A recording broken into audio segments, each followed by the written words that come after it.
Bonsoir, on est super heureuse de vous accueillir ce soir au nom du planning familial de l'Isère.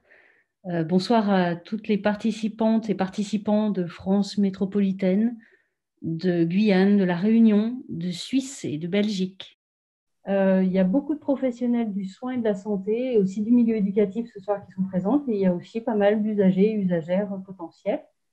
Et ce soir, autour de moi, j'ai une super équipe aussi, l'équipe du planning familial de l'Isère. On a Aurore, qui est conseillère conjugale et familiale au planning de l'Isère, et Aurélie, qui est médecin avec nous. Voilà.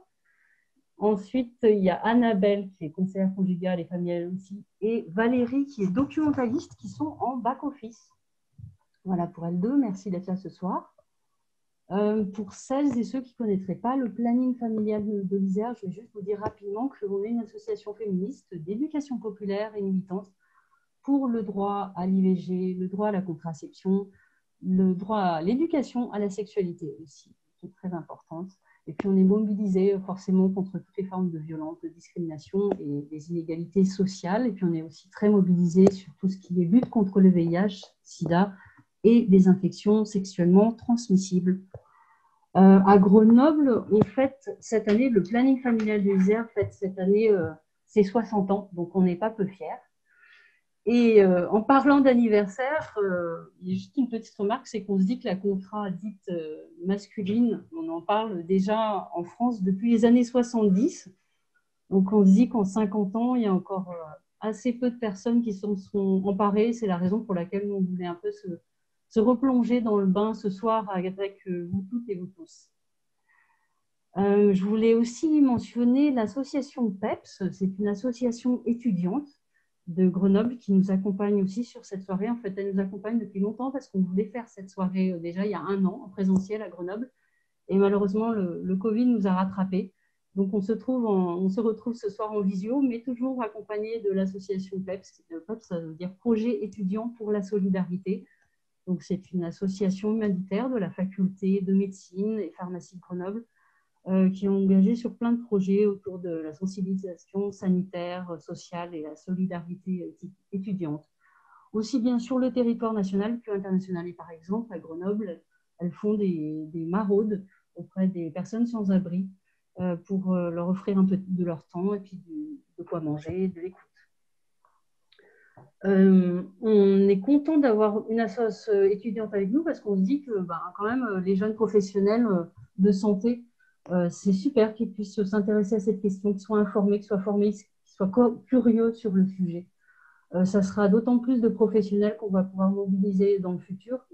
Et il y a aussi plein d'autres professionnels comme des sages-femmes, pharmaciennes, conseillères, ou même des profs de SVT, des assistantes sociales. Tout ce monde-là, il est intéressant de tous être en connexion, en interrelation pour pouvoir mieux travailler ensemble.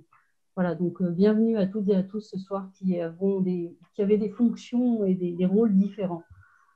Et puis le planning, il s'intéresse à la contraception testiculaire depuis un petit moment. En tout cas, nous, en Isère, on a commencé à travailler, à faire des soirées sur la question en 2013. C'était une soirée qu'on avait organisée avec Ardecom. C'est un des acteurs principaux sur la contraception testiculaire en France. Tout à l'heure, Maxime vous reprécisera un peu les choses. Et on avait travaillé aussi avec un collectif local autour de cette question. C'était plus une réflexion, on va dire, socio-politico-culturelle autour de la contraception testiculaire. Et puis, on a continué à nous intéresser à la question. Et en 2017, on a profité de la venue des Thomas Boulou, qui est aussi un autre collectif qui est très actif sur le sujet, qui faisait ce qu'ils appellent des contraceptours en 2017. Et donc, on a participé à des ateliers de fabrication de jockstrap en direct, entre autres. Et puis, on participe aussi en tant que planning familial de l'Isère au groupe de travail du planning familial confédéral qui a été créé donc juste en 2016-2017, toujours en partenariat avec Ardecom. Et l'idée, en fait, c'était vraiment de formaliser l'implication du planning familial dans l'accompagnement, dans le développement, dans l'information sur la contraception testiculaire et puis vraiment la rendre plus accessible sur tout le territoire.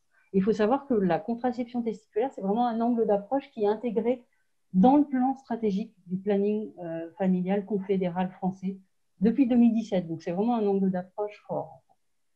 Voilà.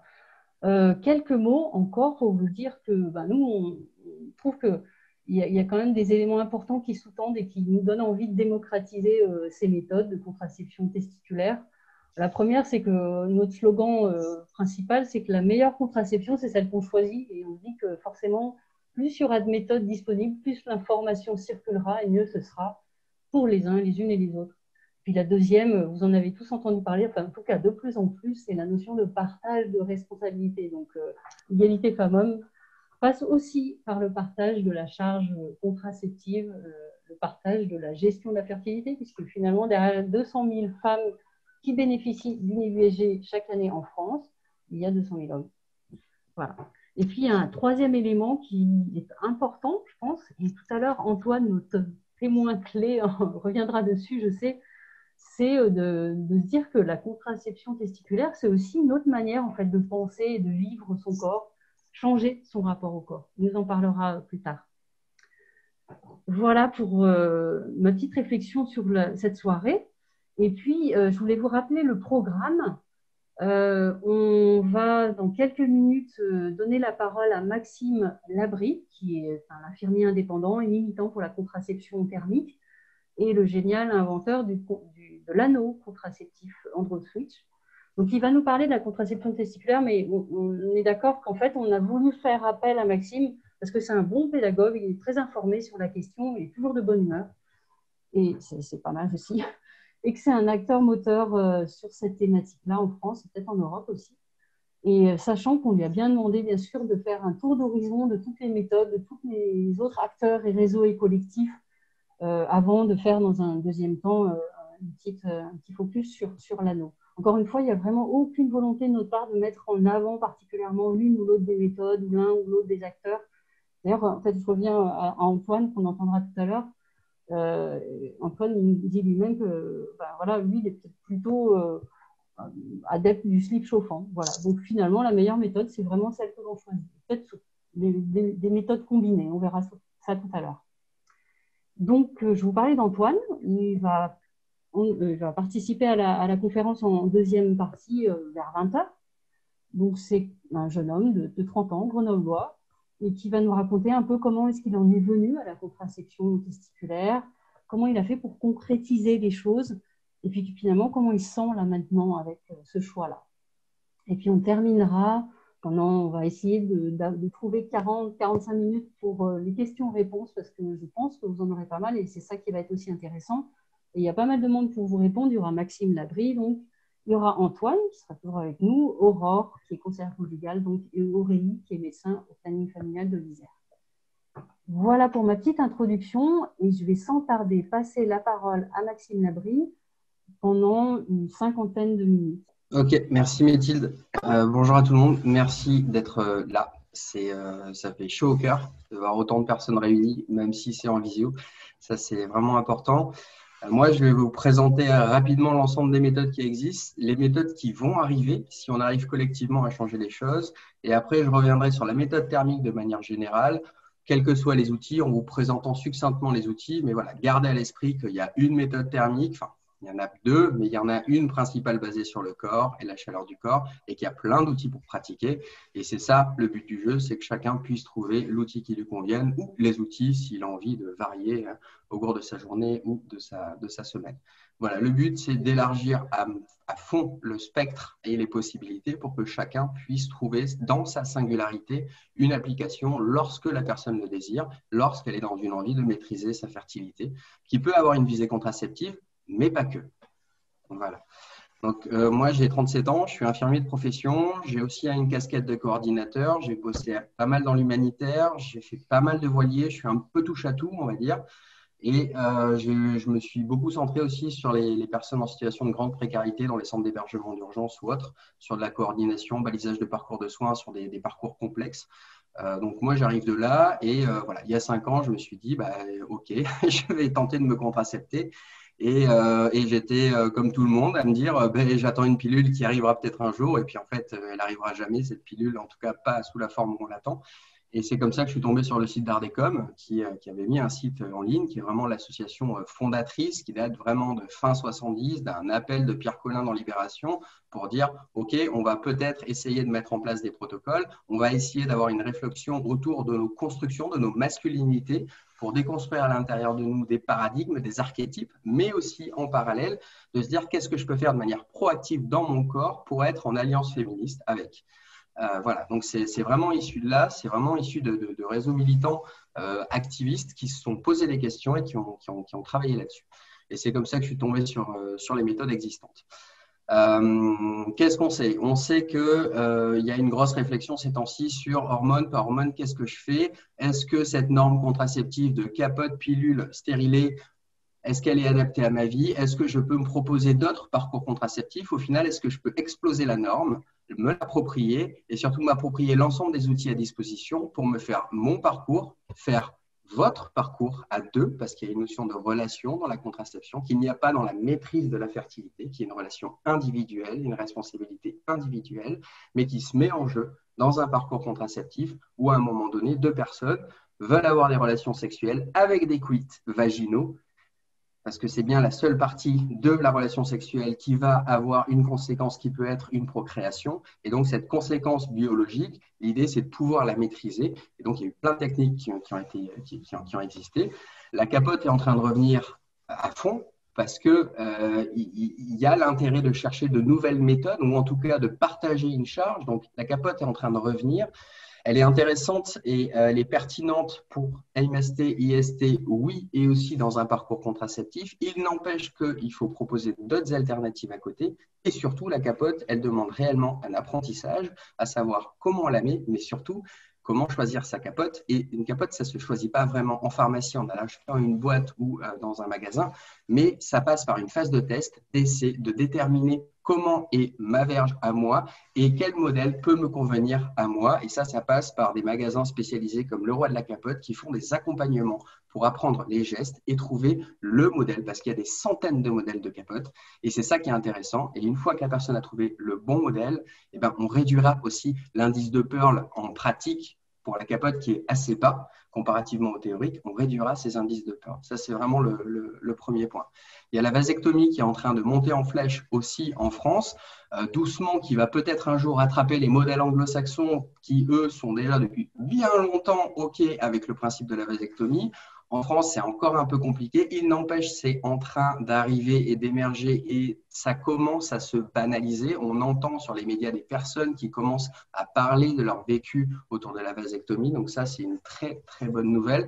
Que la personne ait déjà un certain âge et un parcours au travers de sa parentalité posé ou que ce soit une personne jeune, peu importe, toute personne, à partir du moment où elle désire pouvoir accéder à une vasectomie, c'est son choix, elle est libre de pouvoir y accéder, donc il y a encore du travail à faire. Il n'empêche, c'est de plus en plus simple de pouvoir y accéder. Couplé à ça, il y a clairement aussi des questionnements sur les pratiques contraceptives plutôt féminines et hormonales. Et comme je vous disais, cette norme, cette chape de plomb qui pèse en fait sur tout le monde. Et cette question de se dire, qu'est-ce que je fais de mon corps, mais qu'est-ce que je fais de notre corps collectif, c'est-à-dire la Terre aussi, au travers du relargage d'hormones dans les eaux ou autres. Qu'est-ce que je fais? En fait, quel est mon impact? Et qu'est-ce que je veux pour moi? Les hormones sont une très bonne chose. Il n'y a pas à dire il y a une bonne méthode et une mauvaise méthode, mais peut-être qu'il y a des pratiques à utiliser à certains moments de la vie et d'autres à d'autres moments de la vie. Et il faut pouvoir permettre aux gens de pouvoir choisir la méthode qui leur convient le mieux. Dans ce contexte-là, la thermique, elle existe depuis très longtemps. Ça fait un siècle qu'on fait des essais pour augmenter la fertilité des garçons parce que, ben voilà, mais ce qui se cache derrière, c'est que sur ces réflexions de comment est-ce qu'on augmente la fertilité, il y a eu beaucoup de réflexions de se dire, ben en fait, la chaleur impacte la fertilité.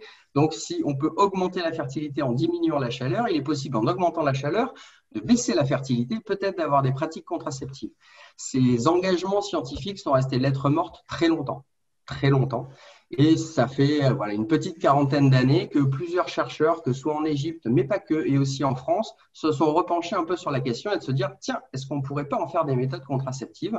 Et c'est comme ça qu'ont émergé la méthode thermique, mais en parallèle a aussi émergé la méthode hormonale. La méthode hormonale, c'est une injection d'hormones, donc des lentelles de testostérone.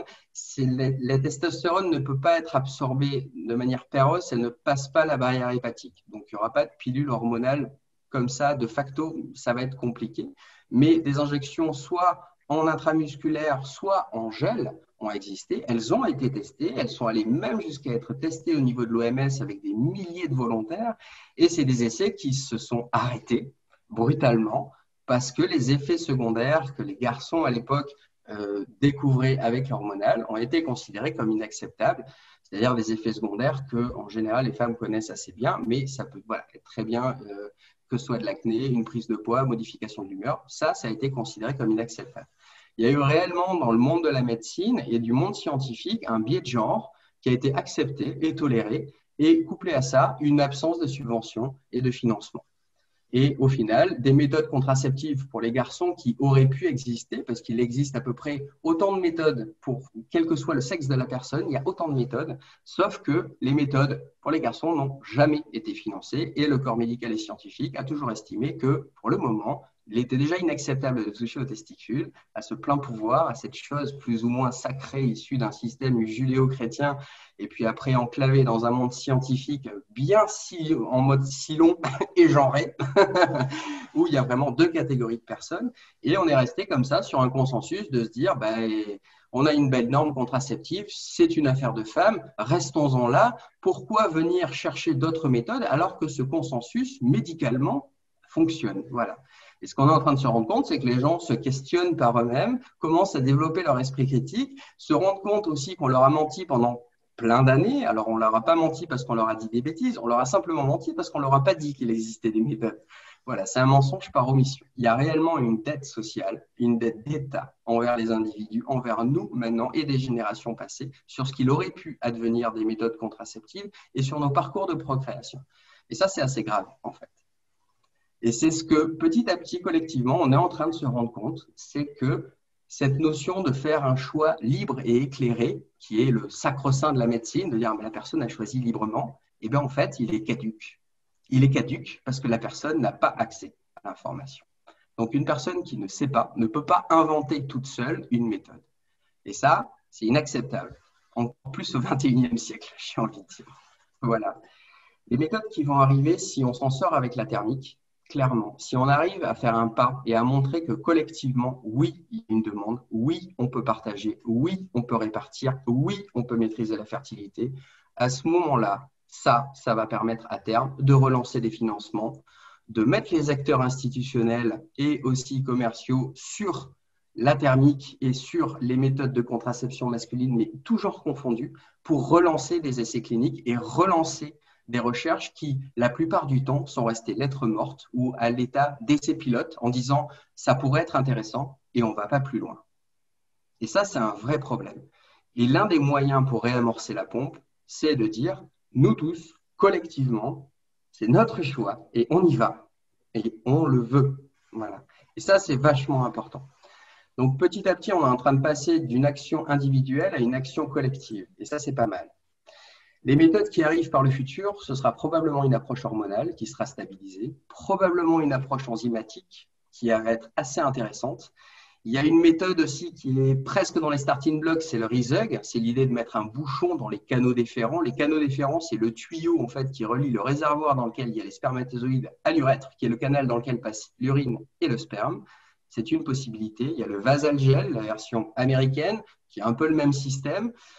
Le Vasalgel, je ne sais pas trop où ça en est, mais le RISUG, ça a passé certaines batteries de tests. La seule chose que ça n'a pas été testé, c'est au niveau de la réversibilité. Donc, quand on vous dit dans la presse, comme on fait tous les 6 mois, attention, un nouveau modèle va sortir d'ici quelques mois, c'est du flan sur le RISUG, parce que la réversibilité n'a jamais été testée sur l'homme. Voilà, ça, c'est le premier point. La personne qui se bat pour le RISUG, ça fait aussi 40 ans qu'elle se bat pour que ça puisse exister. Voilà. Mais rien n'arrive. Voilà. D'autres méthodes qui pourraient arriver, c'est le BIMEC. Ça, c'est très intéressant. C'est un Allemand qui développe ça et aussi depuis assez longtemps. C'est l'idée de mettre un micro-interrupteur sur le canal déférent. Ça permettrait d'ouvrir ou de fermer le canal à souhait en cliquant dessus. Il a enfin réussi à trouver des financements. Il a lancé d'ailleurs une campagne participative. Il a besoin de beaucoup, beaucoup d'argent pour faire les essais cliniques parce que ça coûte très, très cher. Et ça aussi, c'est une solution qui peut être envisagée et qui peut arriver assez rapidement sur le marché. Quand je dis assez rapidement, c'est 5 à 10 ans. Facile. Mais il n'empêche, il est possible que ça soit envisagé et encore plus si collectivement, nous, on se saisit de la thermique et de l'hormonal, des méthodes qui sont là et disponibles et qu'on vient voir nos médecins et qu'on vient voir le planning et qu'on s'informe entre nous pour dire c'est quelque chose que j'ai envie d'aborder, d'appréhender pour moi et de développer pourquoi pas pour moi, mais aussi pour mon couple. Voilà. Ça, c'est vraiment les méthodes émergentes, elles sont à peu près là. Il y en a d'autres qui peuvent arriver, il y en a pas mal. Je ne vais pas spécialement plus rentrer dans les détails, mais voilà, c'est juste pour vous donner un contexte de où on en est là maintenant, d'où on vient et où est-ce qu'on peut aller. Voilà. Et où est-ce qu'on va aller, ça peut être que collectif. Voilà.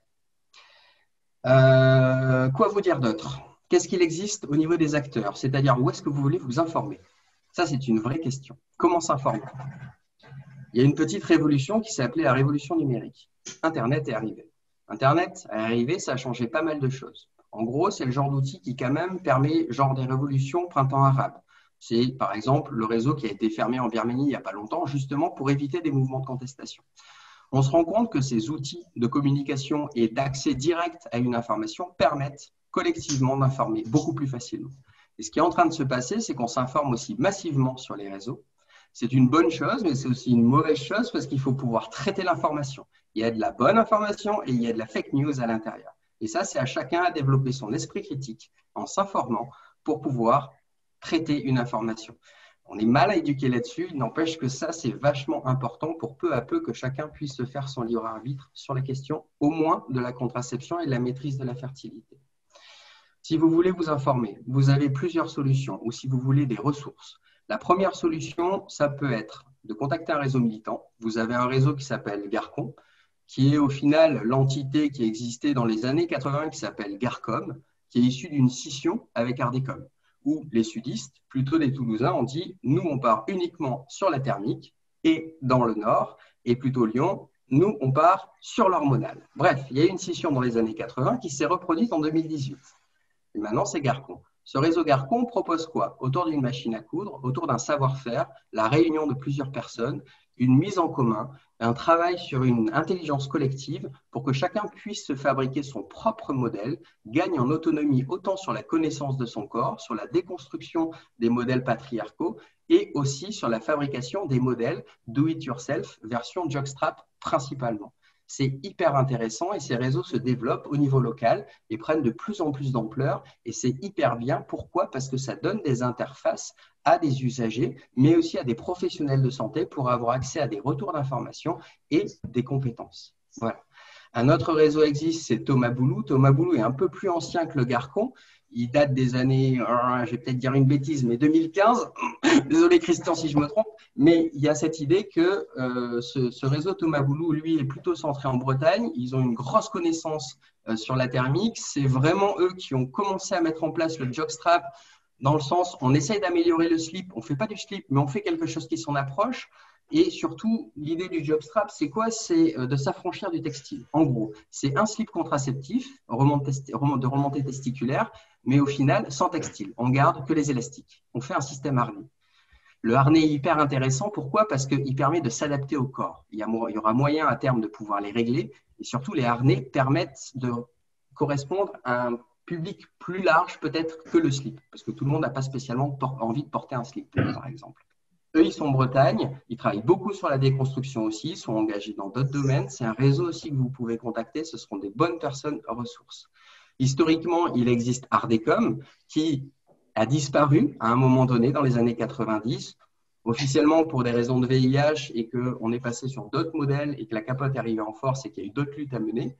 Et il est rené plus ou moins de ses cendres dans les années 2013 avec la sortie d'un livre qui s'appelle Contraception masculine, qui est au final un travail collaboratif, principalement entre Jean-Claude Souffire, qui travaille vraiment sur l'hormonal, et Roger Miosset, qui travaille vraiment sur la thermique, qui sont vraiment un peu les pères fondateurs, on va dire, des trucs, et qui ont écrit un livre, et qui ont fait le pari un peu fou de se disant, si on met à disposition le protocole, si on met à disposition tous les essais cliniques, bref, si on se met à nu et qu'on donne tout, les médecins vont s'en saisir, et ils vont appliquer. Et du coup, ça va petit à petit passer dans les mœurs et devenir banal. En parallèle, une petite équipe des anciens d'Ardecom se sont dit, bah, nous, on va remonter Ardecom, on va recréer ça. Ardecom est beaucoup en lien plutôt avec les systèmes de ministère, les médias, avec le planning, et eux travaillent à d'autres niveaux de lecture, mais ils sont hyper intéressants parce que c'est aussi la mémoire historique et ils ont une approche totale, que ce soit de la vasectomie à la thermique ou à l'hormonale. Ils ont à la fois ce côté historique et cette expérience-là présente sur le terrain maintenant. C'est des acteurs à contacter aussi. Voilà. Et si vous voulez vous informer aussi, vous pouvez très bien aller du coup sur mon site à moi que j'ai fait, qui est au final un site où je vends un anneau, certes, mais qui est surtout une base de données, parce que clairement, quand vous allez aller dessus, vous allez galérer pour acheter un anneau, parce que ce n'est pas le but. Le but du jeu, c'est que vous lisiez des documents, que vous regardiez des vidéos et que vous vous informiez et que vous puissiez, après, faire votre choix de manière libre et éclairée. Et c'est ça qui est vachement important. OK. Comment on accède à la thermie? Comment est-ce que dans un couple, ça peut arriver ou comment une personne peut se dire, tiens, tout d'un coup, tiens, je vais me contracepter, je vais utiliser la thermique?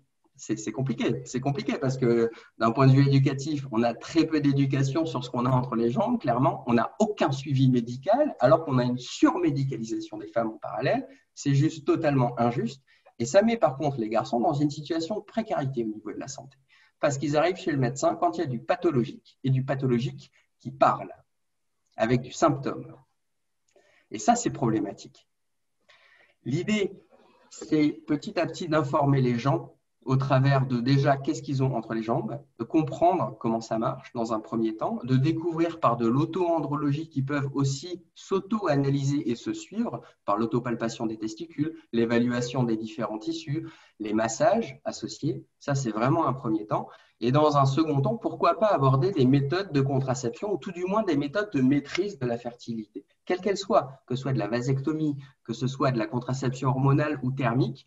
C'est pour moi des méthodes qui fonctionnent au niveau de la contraception.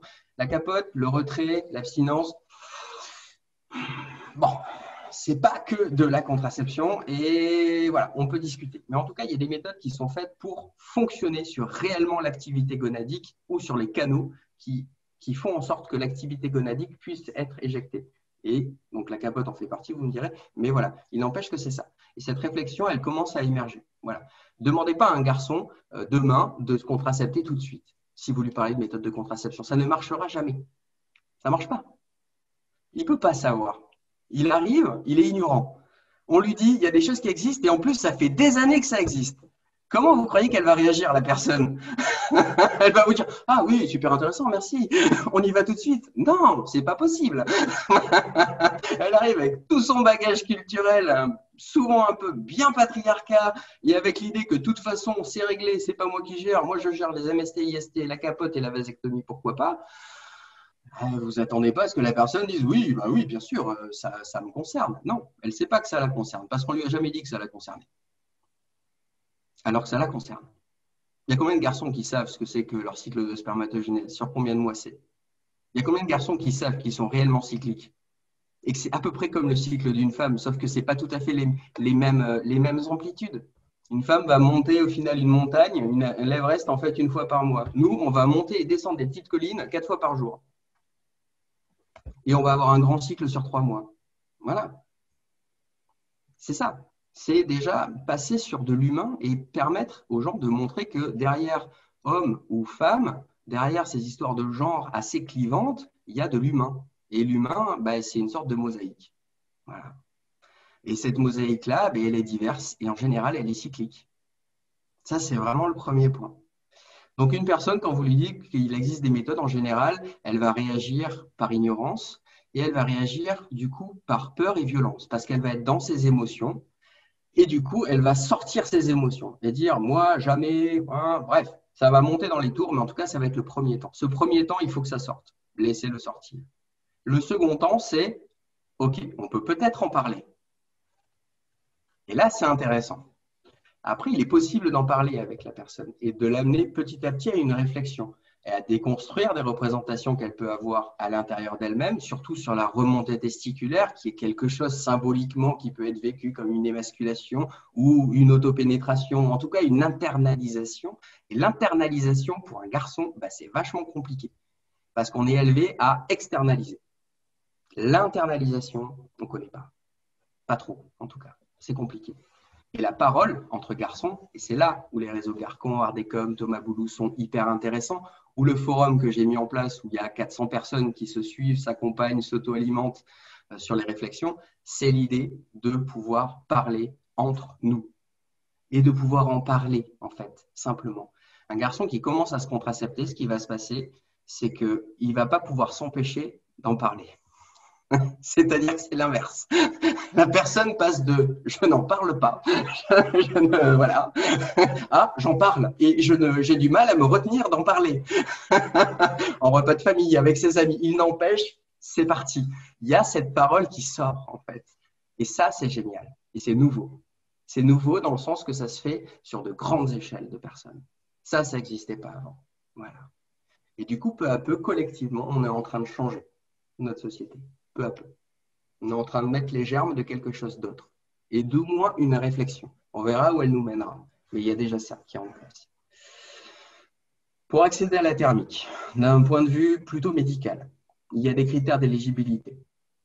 Des personnes qui ont eu des hernies inguinales, torsions testiculaires, en général, ne peuvent pas y accéder. Pourquoi? Parce que mécaniquement, elles peuvent plus remonter au moins un testicule. Parce que le traitement de l'hernie et de la torsion fait en sorte que le testicule pour la torsion est fixé dans la poche scrotale basse et dans l'hernie, on met un filet dans la poche suprascrotale. Bref, donc dans tous les cas, on ne peut pas se les remonter. La personne va se faire mal. Il y a d'autres critères. Sur l'hernie et la torsion, quand une personne, moi, elle me demande « Maxime, j'ai une hernie, est-ce que je peux me les remonter ?» Je lui dis « Essaye. » Donc, en tant que médecin, n'hésitez pas à dire à vos patients « Essayez. Essayez chez vous. » Ou alors, en cabinet, faites-le. Essayez la remontée. Faites en sorte de remonter les testicules et voyez si mécaniquement ça fonctionne. C'est hyper important. C'est vraiment le premier temps. Quel que soit l'outil qui sera utilisé derrière, il faut mécaniquement, en tant que médecin, vérifier que la remontée soit possible. Voilà. Un autre critère d'exclusion qui est massif, on va dire, c'est tout ce qui va être pathologie sur la petite enfance de descente des testicules. Pourquoi? Parce que dans la petite enfance, quand les testicules ne descendent pas, elles sont exposées à la chaleur du corps à 37. Donc, elles ne peuvent pas être à une température inférieure à celle du corps, de quelques degrés. Et qu'est-ce qui se passe? C'est les outils de production qui sont abîmés, voire détruits. Donc, ça veut dire que la production future sera altérée. Et ça, c'est irréversible. C'est pour ça, en général, qu'il y a cette peur de dire se remonter les testicules, ça rend stérile. Oui, dans la petite enfance, mais à l'âge adulte, vachement moins. C'est ça le truc. C'est que cette méthode de thermique, elle est basée sur l'observation du pathologique. Et donc, ça fait peur. Et surtout, en tant que médecin, il y a très peu de formation sur la contraception thermique ou hormonale. Donc, les médecins sont restés sur leur postulat de cours de se disant remontée testiculaire ou testicule exposé à la chaleur égale cancer ou égale stérilité. C'est logique qu'ils tiennent ces discours-là. Mais une fois que la puberté est passée, dans le sens, mais vraiment la puberté au niveau de la spermatogénèse, c'est-à-dire que la personne a des cellules de Sertoli et de Leydig qui sont matures, il est possible d'exposer ces cellules-là à la chaleur pour altérer non plus les outils de production, mais uniquement la production en elle-même. Et c'est ça qu'on appelle la contraception thermique. C'est ramener les testicules dans le pubis, dans cette poche cachée qui existe, que les écureuils utilisent déjà, pas à visée de contraceptif, parce que je ne sais pas si on peut parler de contraception dans le règne de certains mammifères autres que les humains, mais en tout cas, il y a bien une descente des testicules qui ne se fait qu'au moment de la rute, et le reste du temps, les testicules sont dans l'abdomen. Cette exposition à la chaleur du corps fait que le testicule, n'ayant plus une température inférieure à celle du corps, ne peut plus enclencher sa spermatogénèse. Et donc, la spermatogénèse s'arrête. Je reviendrai dessus un tout petit peu plus tard. D'autres critères d'éligibilité. Le poids. Une obésité trop importante va faire que le ventre va être trop massif, va masquer et provoquer une surpression sur le bas de l'abdomen et sur le pubis. Ça va faire que ça ne va pas être possible de se les remonter, ou si les personnes se les remontent, ça va faire mal à un moment donné et ça va comprimer. Donc, ça ne va pas être agréable. Voilà. Quoi vous dire? Ça, c'est vraiment les grands critères, on va dire, d'inéligibilité au niveau purement anamnèse, c'est-à-dire on parle avec la personne, on voit un petit peu qui on a en face, c'est vraiment le premier temps. Le second temps, ça va être au niveau médical, un temps de palpation. Médecin, s'il vous plaît, donnez-vous le temps de palper. donnez-vous le temps de palper et bien l'ensemble du circuit pour vérifier qu'il n'y ait pas de kyste ou d'inflammation associée. C'est hyper important. Non pas parce que ça va être une contre-indication majeure, mais parce qu'à la pratique, ce genre de petite pathologie peut en fait déclencher du symptôme qui va être de type douleur. Parce que la remontée va faire que les testicules vont être dans une poche qui va être quand même sensiblement plus petite qu'en bas et donc comprimée potentiellement, ce qui d'habitude n'était pas comprimé, comme une légère inflammation de l'épididymie. Voilà. Ça, c'est hyper important d'aller vérifier ça. Le troisième temps de l'examen, c'est spermogramme. Spermogramme réellement avant de commencer à se remonter les testicules. Une personne qui a déjà pratiqué 5-6 heures pendant une semaine, ne l'envoyez pas faire un spermogramme.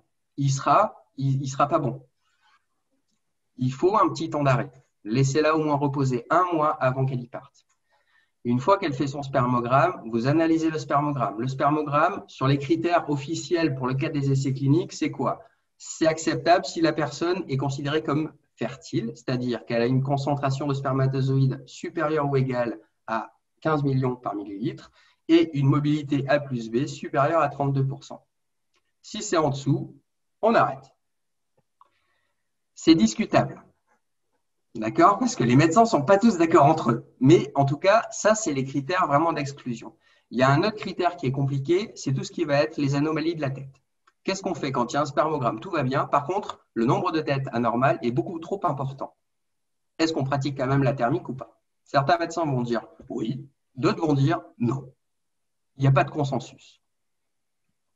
D'où l'intérêt de relancer des essais cliniques, mais surtout de faire un conseil des sages ou un collège de médecins pour qu'il y ait réellement un ensemble de référents et d'experts qui puissent analyser des données médicales et que médecins, vous puissiez aussi partager ces données pour avoir une information auprès d'autres personnes qui auraient d'autres compétences et un autre recul sur ces pratiques contraceptives et à savoir qu'est-ce qu'on engage au niveau du risque pour la personne. Voilà, ça c'est important. Si le spermogramme est normal et si tout va bien, la personne commence. Quand elle commence, c'est quoi? C'est plutôt mode bac à sable.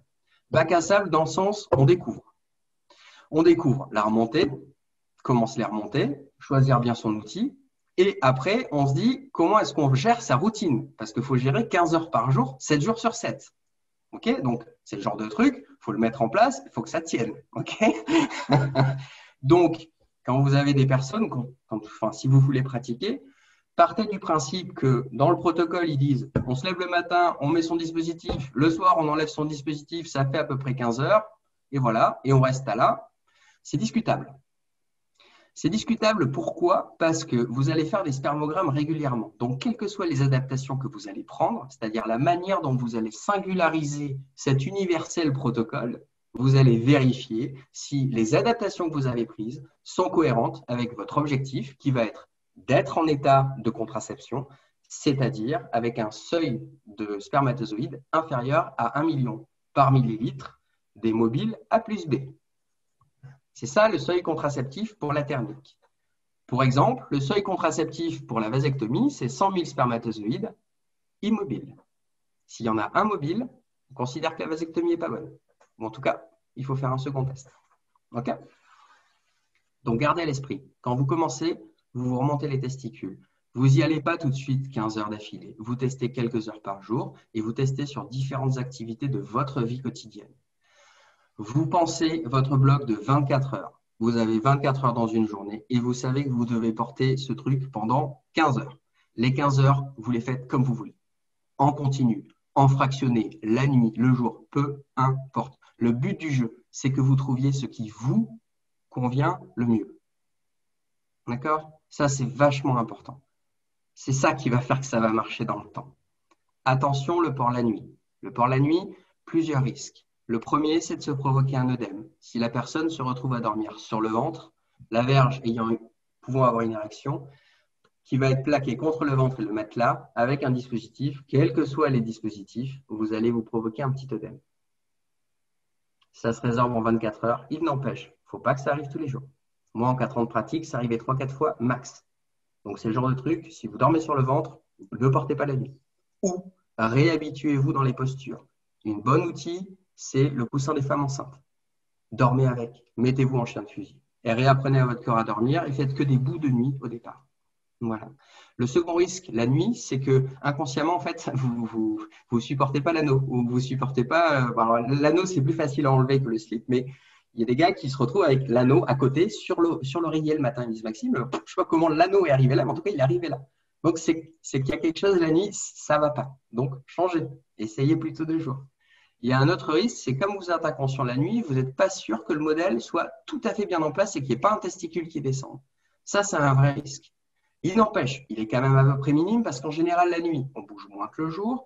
Sauf cas épisode de grosse fièvre et d'hypersudation dans la nuit, en général, c'est pas trop Bagdad dans le lit. Donc, le risque qu'il y ait un testicule qui descende, oui, mais si vous avez le bon modèle et les bons gestes et que vous y êtes allé petit à petit, il y a de fortes chances que ça fonctionne. Si vous voyez que ça ne fonctionne pas sur une nuit, arrêtez, repassez en mode de jour ou repassez en mode apprentissage posture pour la nuit. Ça, c'est faisable. Le jour, vous pouvez faire ce que vous voulez. Vous pouvez uriner, vous pouvez avoir des érections, vous pouvez éjaculer, vous pouvez faire du sport. Tout sport confondu, sauf tous les sports où il va y avoir de la compression ou un risque de compression au niveau des testicules. Pourquoi? Parce que les testicules vont se retrouver en position haute contre un os. Elles vont être là. Derrière, il y a le pubis. Si jamais il y a un choc, vu que la personne utilise un outil pour se maintenir les testicules en haut, vous vous doutez bien que les testicules, du coup, vont pas redescendre. Donc, il y a un risque d'écrasement du testicule. Il faut faire hyper gaffe à ça. Ça veut dire l'escalade, on peut, mais attention, sur quelle surface on travaille. Si jamais on tombe d'un mur d'escalade et qu'on se fait rattraper lors de la chute et qu'on se retrouve renvoyé vers le mur, c'est en général ce qui peut arriver. Si jamais il y a une partie contondante qui sort et qui est au niveau du pubis et qu'on ne la gère pas, on peut se faire mal. Donc, attention. Après, ça reste des pratiques qui sont utilisées par les sumo, la remontée testiculaire, par les moines Shaolin. Donc, au niveau des arts martiaux, ça a l'air possible de l'envisager. Somme toute, quelles que soient les pratiques sportives, demandez l'accord de votre médecin avant. Voilà. Mais des pratiques basiques, se baigner, faire du vélo, ça marche. Voilà. Courir, ça marche. Faire du yoga, ça marche. Voilà. Comment on sait si un modèle tient bien? Comment on sait si au final on a choisi le modèle et que ça marche bien? En gros, il y a plusieurs critères. C'est déjà savoir si les testicules restent en position haute. C'est quand même l'objectif. Donc le but du jeu, c'est pas d'avoir les mains dans son falzar toutes les 10 minutes. Ok? Vous remettez en place vos testicules. Quand vous passez aux toilettes à la rigueur, vous remettez en place quel que soit le dispositif. Et sinon, vous n'avez pas à y penser dans la journée. Il y a deux positions à vérifier. Quels que soient les modèles, c'est pareil. C'est vous vous accroupissez, talons bien au sol, et vous descendez sur vos appuis. Vous imprimez du coup une pression au niveau du pubis vers le bas, en fait, qui va faire que si le modèle n'est pas adapté, il y a un testicule qui va chasser et qui va redescendre. Une autre position, c'est coucher sur le lit, on recroqueville les jambes sur soi et on voit ce qui se passe. Voilà, c'est deux positions qui aident pas mal. Voilà. Une fois qu'on a trouvé sa routine, on est parti pour 15 heures. N'attendez pas 3 mois pour faire un spermogramme. N'attendez pas 3 mois. Parce qu'on n'est pas tous thermosensibles de la même manière. Et vous risquez de faire 3 mois à 15 heures, très content, et d'à la fin, en fait, de vous rendre compte que vous êtes encore à 5 millions. Et c'est dommage. L'idée, c'est de manière proactive, vous mettez en place votre routine, vous la testez pendant 2 mois. À 2 mois, vous vérifiez. Il y a des gens à 2 mois, ils sont à 0. Il y en a d'autres, ils sont à 5 millions. On ne sait pas pourquoi. Mais en tout cas, c'est comme ça. Ça permet à 2 mois de faire un check et de se dire, OK, qu'est-ce que j'ai besoin de réajuster si je suis encore trop haut ou si je suis à 0 et que je n'ai pas envie d'être à 0, mais être juste en dessous d'1 million, de diminuer aussi un peu mon temps de port. Ça aussi, c'est possible. C'est un pilotage fin. Ça se passe en demi-heure ou heure en plus ou en moins, mais pas plus. C'est du pilotage fin. Ça vous permet d'arriver à 3 mois et d'être sûr d'être contracepté. D'être sûr d'être contracepté si vous n'êtes pas thermorésistant. Parce qu'on se rend compte, au final, le fait de travailler, on a travaillé pendant des dizaines d'années sur une centaine de personnes par an à peu près, et là on travaille sur des milliers de personnes. Donc, on se rend compte de plus de trucs, et ça c'est passionnant. On se rend compte qu'il y a des gens qui, au final, sont thermorésistants. La thermorésistance, c'est surtout pour les médecins, c'est vous avez une concentration, ça va rester entre 5 à 10 millions à peu près, et ça ne chute pas. Tous les autres paramètres spermatiques sont à 0. Donc, si on suit le protocole et qu'on se dit c'est 1 million par millilitre, simplement les mobiles, ça veut dire que si j'ai 9 millions mais il n'y en a plus de mobiles, j'en ai 0. Et là, c'est pareil, il n'y a pas consensus. Et au niveau du corps médical, il y a l'idée de se dire, il y a quand même un effet de seuil. Il y en a trop. Et s'il y en a trop, et peut-être qu'il y en a un qui va passer, même s'il ne se déplace pas. Donc, on ne prend pas le risque. Dans ces cas-là, on arrête. Ou on utilise d'autres méthodes. On va passer sur le spermapose avec une petite chaufferette dans un caleçon qui permet de chauffer à 38-39. On l'utilise de manière momentanée pour venir choquer la spermatogénèse et essayer de voir si ça peut aider à finir d'arrêter la spermatogénèse. La spermatogénèse, gardez en l'idée que c'est un train lancé à grande vitesse. Vous ne l'arrêtez pas en mettant la main devant. Okay, et par contre, ça reprend très vite. Donc, l'idée de ces outils, en fait, c'est d'arriver à juguler peu à peu l'inertie en fait, du train. Mais si jamais on relâche la pression, ça repart tout de suite. Voilà. Et des fois, il faut chauffer un peu plus fort que 37. Et on ne sait pas pourquoi, en fait, pour que ça marche. Voilà. Une fois que vous êtes bien dans votre pratique, vous pouvez suivre le protocole qui est pour les essais cliniques où pendant 6 mois, vous allez faire un spermogramme par mois, puis un trimestriel, jusqu'à 4 ans. Soit vous basculez directement sur un spermogramme trimestriel. Pourquoi? Parce qu'une fois que c'est en place, en général, ça ne remonte pas. Enfin, voilà. Donc, un par trimestre, ça suffit, mais amplement. Déjà, si tous les garçons qui se contraceptaient, toutes méthodes confondues, faisaient réellement un spermogramme par trimestre, ce serait déjà bien. Voilà, ça, c'est ça. Voilà. Donc, c'est important de rappeler aux garçons que c'est une hyper-responsabilisation quand ils sont dans ces pratiques-là et une hyper-responsabilisation, surtout si leur partenaire leur dit « Ok, je me repose uniquement sur toi parce que c'est mon choix et que je le veux ». Il faut vraiment que les garçons soient hyper responsables dans leur pratique. C'est capital. Ce n'est pas un truc à prendre à la légère. S'il y a une conséquence, ça ne se passera pas dans leur ventre. Donc, ça ne s'adresse pas à tout le monde en première intention, j'ai envie de dire. Il y a un gros travail d'éducation et de formation à faire au départ. Voilà.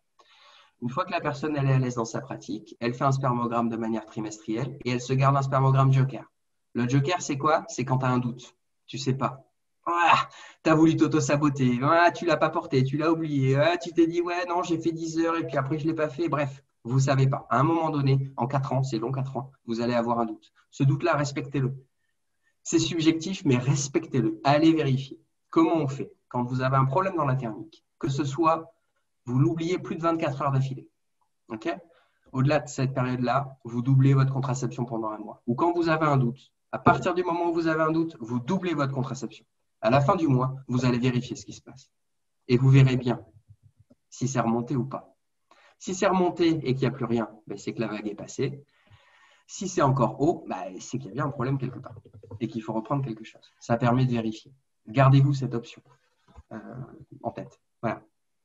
Au niveau de votre parcours, après, vous êtes tranquille. Vous pouvez pratiquer à peu près 4 années d'affilée consécutives. Pourquoi 4 années? Parce qu'il n'y a eu que des essais max sur 4 années d'affilée. Les essais ont été tellement concluants et tellement positifs que vous vous en doutez, personne n'a voulu financer la suite parce que ça n'intéressait personne. Donc, on en est resté sur ces 4 ans. C'est une excellente chose. À 4 ans, faites une pause. Reprenez votre spermatogénèse et posez-vous 3 questions.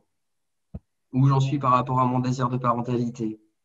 Qu'est-ce que je veux pour mon corps? Est-ce que je veux toujours m'occuper de mon corps de cette même manière? Ça reste une charge, ça reste un truc à faire. Et que veut ma ou mes partenaires? Et en fonction de la réponse du triptyque, vous reprenez ou pas. Mais vous laissez respirer votre fonction et vous reprenez après. Ça permet aussi, un autre truc, d'éviter de s'affermer dans une pratique pendant des années et surtout de commencer à prendre des largesses par rapport au protocole.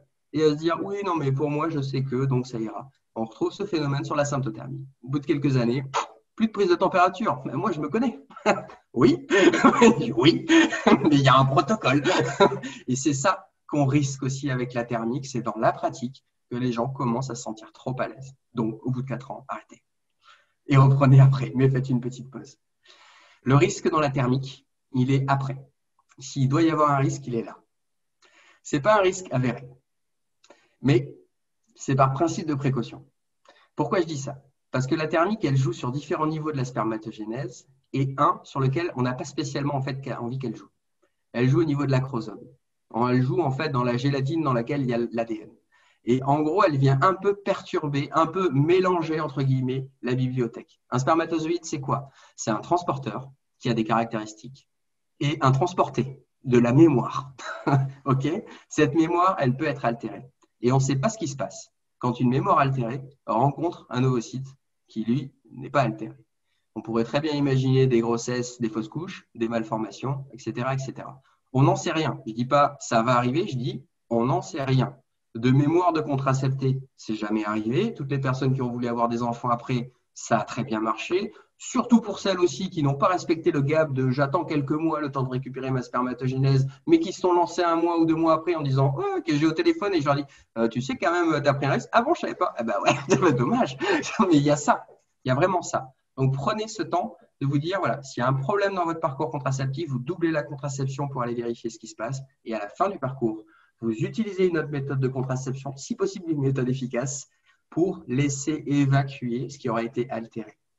Pourquoi je dis ça? Parce que l'altération au niveau de l'ADN, elle ne va pas sortir tout de suite au bout d'1 semaine à l'arrêt de la thermique. Elle va sortir beaucoup plus tard. Elle va sortir au bout d'1 mois, 1 mois et demi, 2 mois. Et le problème, c'est qu'au bout d'1 mois et demi, 2 mois, le transporteur en lui-même, les mauvais transporteurs, entre guillemets, sont sortis et il ne reste que des super transporteurs. Et couplé à ça, il y a une hyperfertilité. La personne peut passer de 40 millions par millilitre, comme avant, à peu près à la louche, hein, enfin, son truc standard, elle va faire x10, elle va passer à 400 000. Il va y avoir une vague, un effet rebond. Donc la personne va se retrouver avec une masse de spermatozoïdes hyper importante qu'elle n'a pas d'habitude et un capital génétique de merde. Donc risque. Voilà, et ça, c'est voilà, je préfère appuyer là-dessus pour que quand vous arrêtez, vous prenez vos précautions. Ok? Encore une fois, ce n'est pas parce qu'il y a des problèmes, mais c'est parce qu'on ne sait pas. Okay? Rappelez-vous aussi que ces méthodes-là, est-ce que ça provoque des cancers, des torsions testiculaires et tout ça, les grandes légendes urbaines qu'on a sur la thermique de manière générale? Demandez-vous si les boulangers ont vachement plus de cancers des testicules ou de torsions testiculaires que les autres. Demandez-vous si les enfants de boulangers ont plus souvent des malformations ou s'il y a plus de fausses couches dans les couples de boulangers. Là, on a de la mémoire, en fait, qui date de centaines d'années sur l'expérience de personnes qui sont exposées à des fourneaux de manière régulière, et ce, pendant beaucoup plus de 4 ans, et sur une expérience, après, autour de la fécondité et de la procréation. Voilà. Au travers de ça, on peut dire, bon, somme toute, on prend un risque limité. Je vous montre rapidement les outils, et je vous montre surtout quelque chose, c'est ceci. Mais rapidement. Ça, c'est un postiche. C'est un harnais. Je vous ai mis le lien dans la discussion. Ça permet de montrer l'intime. On a travaillé en partenariat avec une designeuse et un artiste. On a fait vraiment un travail croisé. L'idée, c'est de pouvoir déjà rigoler, se saisir de ça et montrer les gestes. Montrer les gestes sur soi ou faire à l'autre les gestes de la remontée. Ça fonctionne avec tous les dispositifs. C'est toujours le même principe. C'est un truc vraiment chiadé à faire et ça a été très compliqué à le faire. Ça nous a pris une année. Bref, voilà. Le slip contraceptif, c'est quoi? C'est celui-là. C'est un slip. Alors, le slip contraceptif, il a l'avantage qu'on le voit, mais on ne voit pas très bien en fait. Il y a un trou. Il y a un trou ici. Là. Voilà. Le slip contraceptif, en gros, vous tapez slip hernie inguinale et vous allez voir à quoi ça ressemble le slip contraceptif. C'est issu de cette culture médicale. C'est des slips compressifs au départ sur les hernies inguinales. C'est très bien, ça marche très bien. Vous pouvez l'avoir par l'intermédiaire du CHU de Toulouse. Vous allez voir Roger Mieuxet et là, vous pouvez vous pouvez aller le voir et du coup, si vous êtes éligible à la méthode, il pourra vous fournir des slips et vous suivre. Voilà. C'est l'un des accès aussi dont je n'ai pas parlé, c'est comment accéder au slip. Le vrai slip, le slip de Roger Mieuxet, c'est par cet intermédiaire-là, c'est par le CHU de Toulouse. Tout ce qui va être réseau militant fabrique tous les modèles, sauf les modèles silicone, parce que techniquement, ce n'est pas possible, sauf si on met un gros billet au départ parce que ça coûte cher d'acheter des moules et de les faire faire. En général, les méthodes militantes ne fonctionnent plus sur le jockstrap. On enlève le textile et on garde justement que le harnais. C'est des super modèles. Il y a des versions récentes qui sont très bien. C'est hyper confortable. Il y a aussi des phénomènes d'irritation. Peut-être un peu moins que sur les modèles silicone. Il n'empêche que c'est pareil. Tous les modèles ont leurs limites. Attention aux tissus que vous choisissez, attention comment vous les faisiez, mais c'est pareil, sur le site ou par les réseaux Garcon, vous avez accès à des informations soit pour vous fabriquer vos modèles, vous tout seul, soit en coopération avec d'autres personnes comme le réseau Garcon. Et après, vous avez un petit anneau en silicone qui remplit à peu près la même fonction, mais qui au final n'agit pas de la même manière, il ne s'appuie pas sur le bassin ou la fesse, mais il s'appuie sur l'enserrement du vagin et du scrotum. Voilà. Aucun modèle n'est parfait. Les modèles peuvent se combiner entre eux. Lundi anneau, mardi jockstrap, jeudi slip, soyons fous. Tout est possible, peu importe. Le but du jeu, c'est que vous trouviez ce qui vous convienne. Voilà. c'est fini. Je vais donner la parole sans tarder à Antoine, qui donc est notre témoin clé ce soir, et qui va nous raconter un peu son expérience, comment est-ce qu'il en est venu à la contraception testiculaire, comment il a fait pour concrétiser la chose, parce que finalement, c'est pas si évident, et comment il se sent maintenant avec ce choix-là. Antoine, je te donne la parole pour un petit quart d'heure. Bonsoir. Donc merci au planning pour avoir organisé cette soirée. Merci Maxime pour cette présentation bien dense avec beaucoup d'informations. C'est allé très vite, mais j'espère que tout le monde a réussi à choper le train en route. Mais bravo en tout cas pour l'efficacité.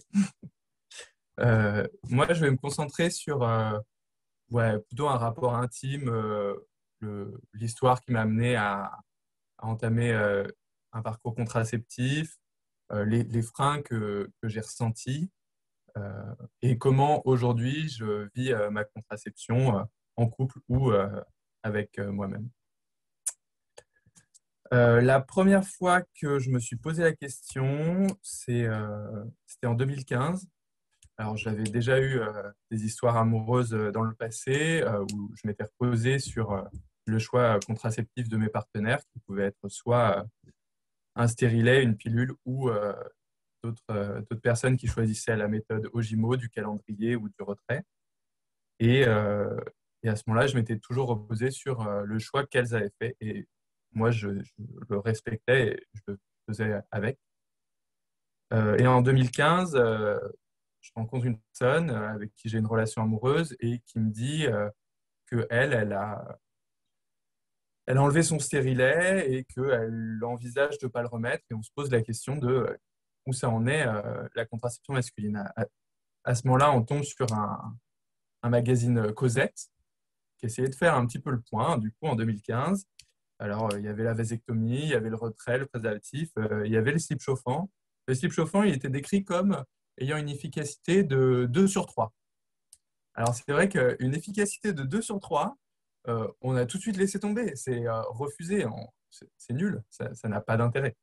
Donc, voilà. À ce moment-là, je suis reparti un peu les mains dans les poches sans trop savoir quoi faire de ça.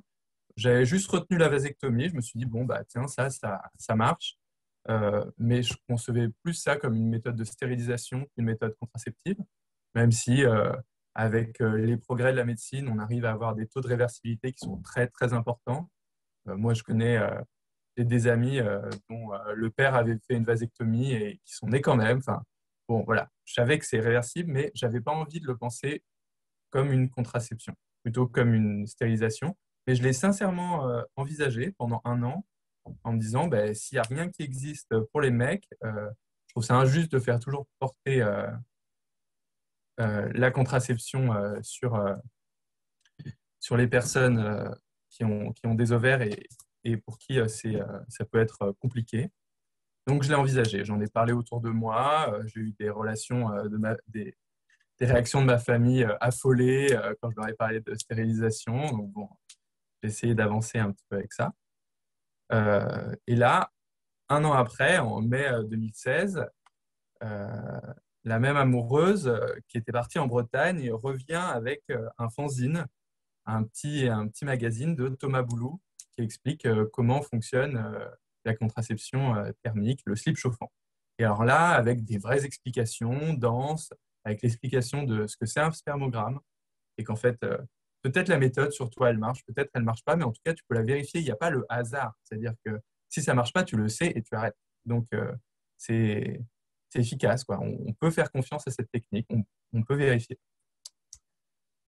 Donc voilà, j'avais mon petit magazine, j'étais assez enthousiaste.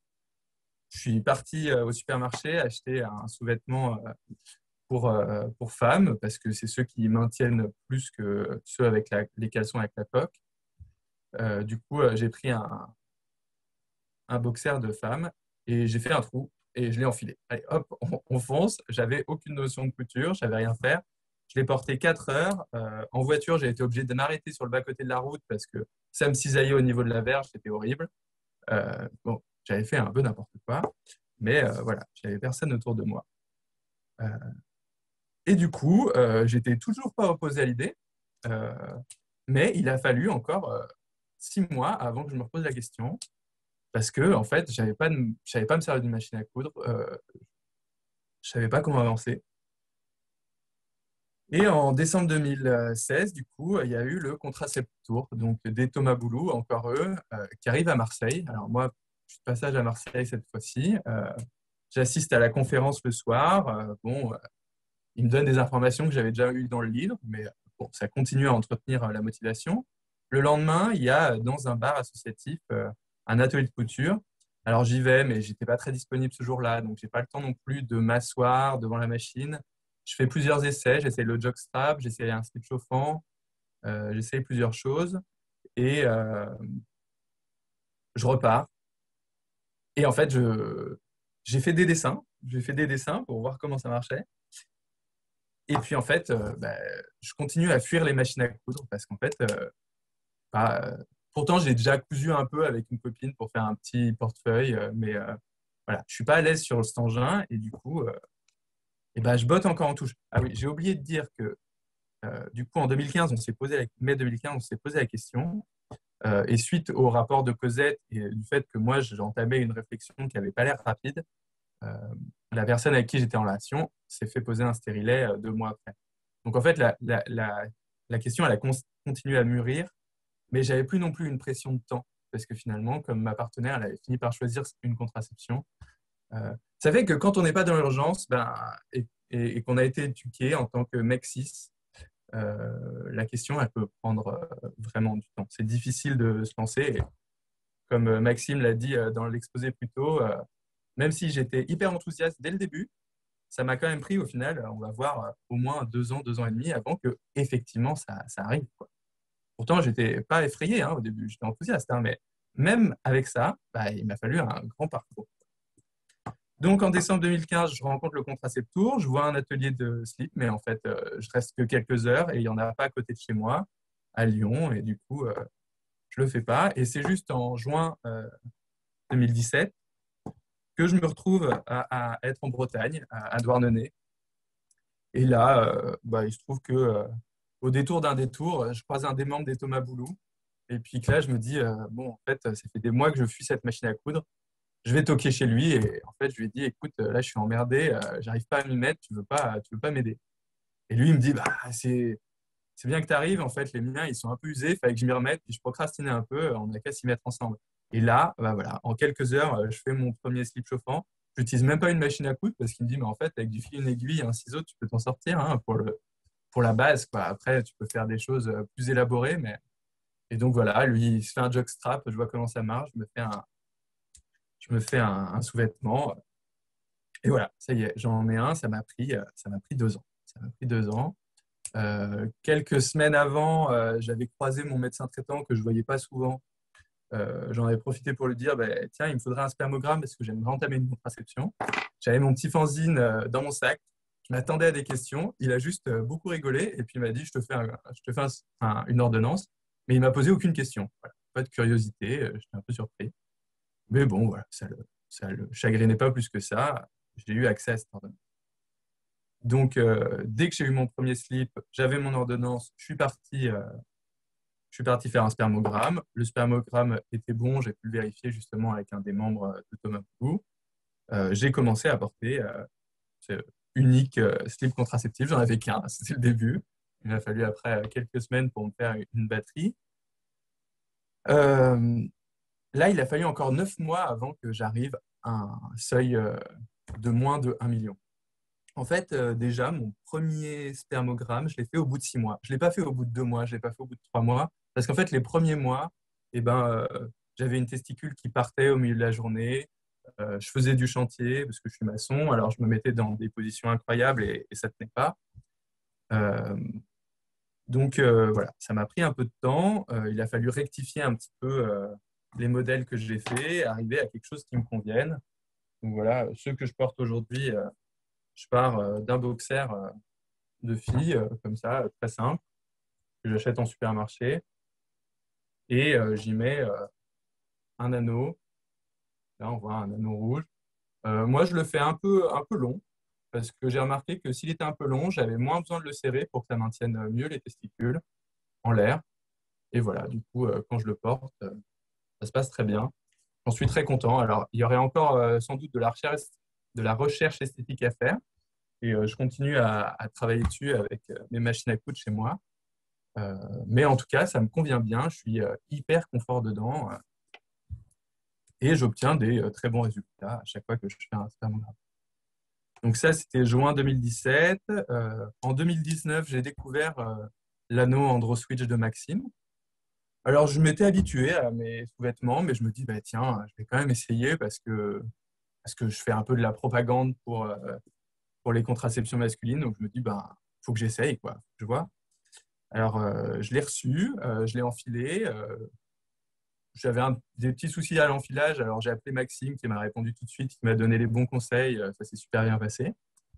Mais bon, peut-être j'avais déjà pris l'habitude de mes slips chauffants. Finalement, j'étais un peu moins à l'aise. Puis, je trouvais que voilà, sur moi, il descendait un peu, j'étais moins confort.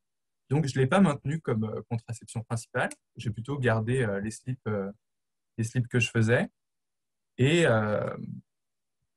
mais j'ai remarqué un truc, c'était qu'un des moments dans l'année où j'avais le plus de mal à maintenir ma contraception au nombre d'heures suffisantes, c'était l'été, quand je passe ma journée à sauter dans une rivière, ressortir pour sécher au soleil, ressauter, ressortir. Et avec un maillot de bain, bah, mes slips chauffants, ils n'étaient pas terribles parce que ils se mouillaient, ils mettaient du temps à sécher, c'était pas confort. Et en fait, l'anneau en silicone, bah, il a l'avantage de sécher en quelques minutes. Et du coup, pour moi, bah, c'est un super allié pour voilà, l'été ou quand je me baigne ou quand je vais à la piscine. Je sais que je peux le porter, je sais qu'il va tenir, ça va marcher. Donc, j'en suis hyper content et ça vient clairement compléter euh, ma méthode contraceptive, quoi. Ça fonctionne. Donc voilà, c'est comme ça que j'utilise un petit peu les deux. Du coup, les freins que j'ai ressentis, moi, pour me mettre à contraception, ça a été d'abord d'avoir les bonnes infos, parce qu'avec le témoignage un peu erroné de Cosette, ça a été un problème. Cosette a rectifié les infos quelques années après. Bon, voilà.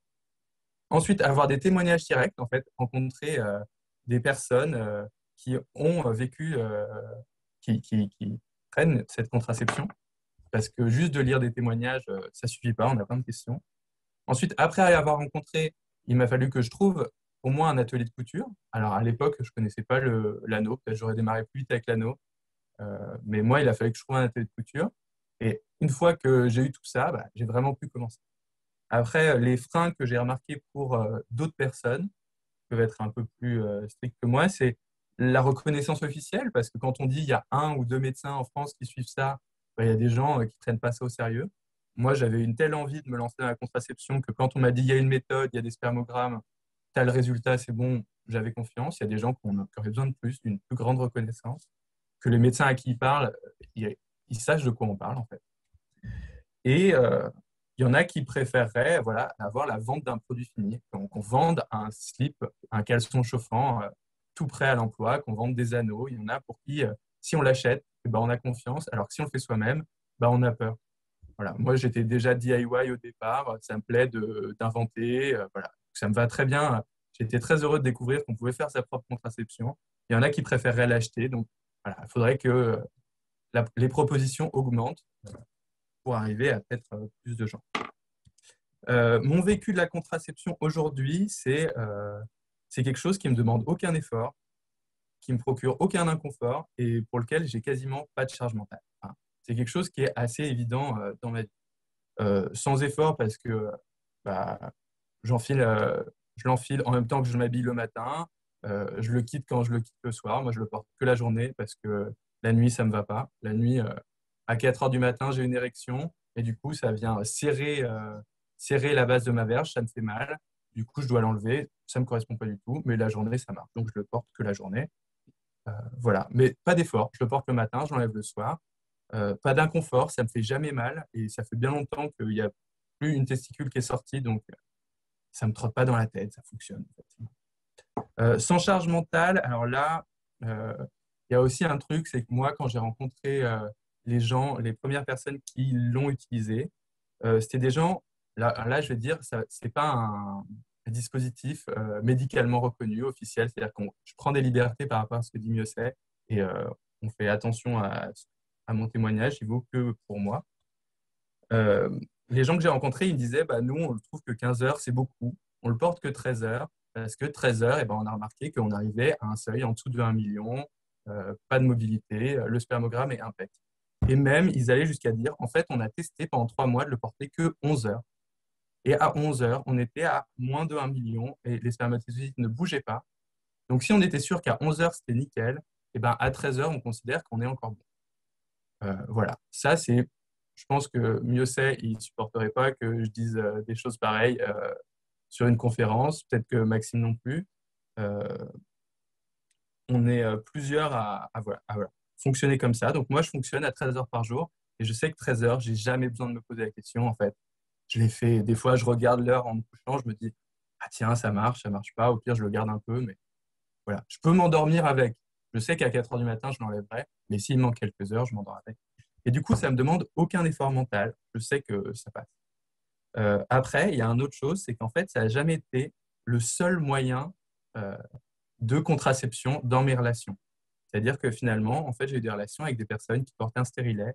J'ai des relations avec des personnes qui n'avaient pas leur propre contraception, mais qui décidaient de vouloir continuer à pratiquer Ojimo, le calendrier ou le retrait. Et je continue à l'accepter. Du coup, on savait juste tous les deux qu'on avait nos manières d'aborder la contraception et c'est pas qu'on se faisait pas confiance, mais c'est juste qu'on avait envie de chacun être responsable de ça. Et, euh, et c'est quelque chose qui, pour moi, fonctionne très bien. Euh, tac, tac. Ensuite, aujourd'hui, je suis célibataire depuis 1 an et en fait, je continue de porter mes slips chauffants tous les jours. C'est-à-dire que pour moi, c'est pas uniquement, ça n'a pas été uniquement une réflexion en couple. C'est certainement pas pour me prévenir, pour gérer ma fertilité vis-à-vis de personnes que je rencontrerais et avec qui j'aurais une relation sexuelle juste pour un soir, parce que ça rentre pas du tout dans des dynamiques de confiance, de se comprendre.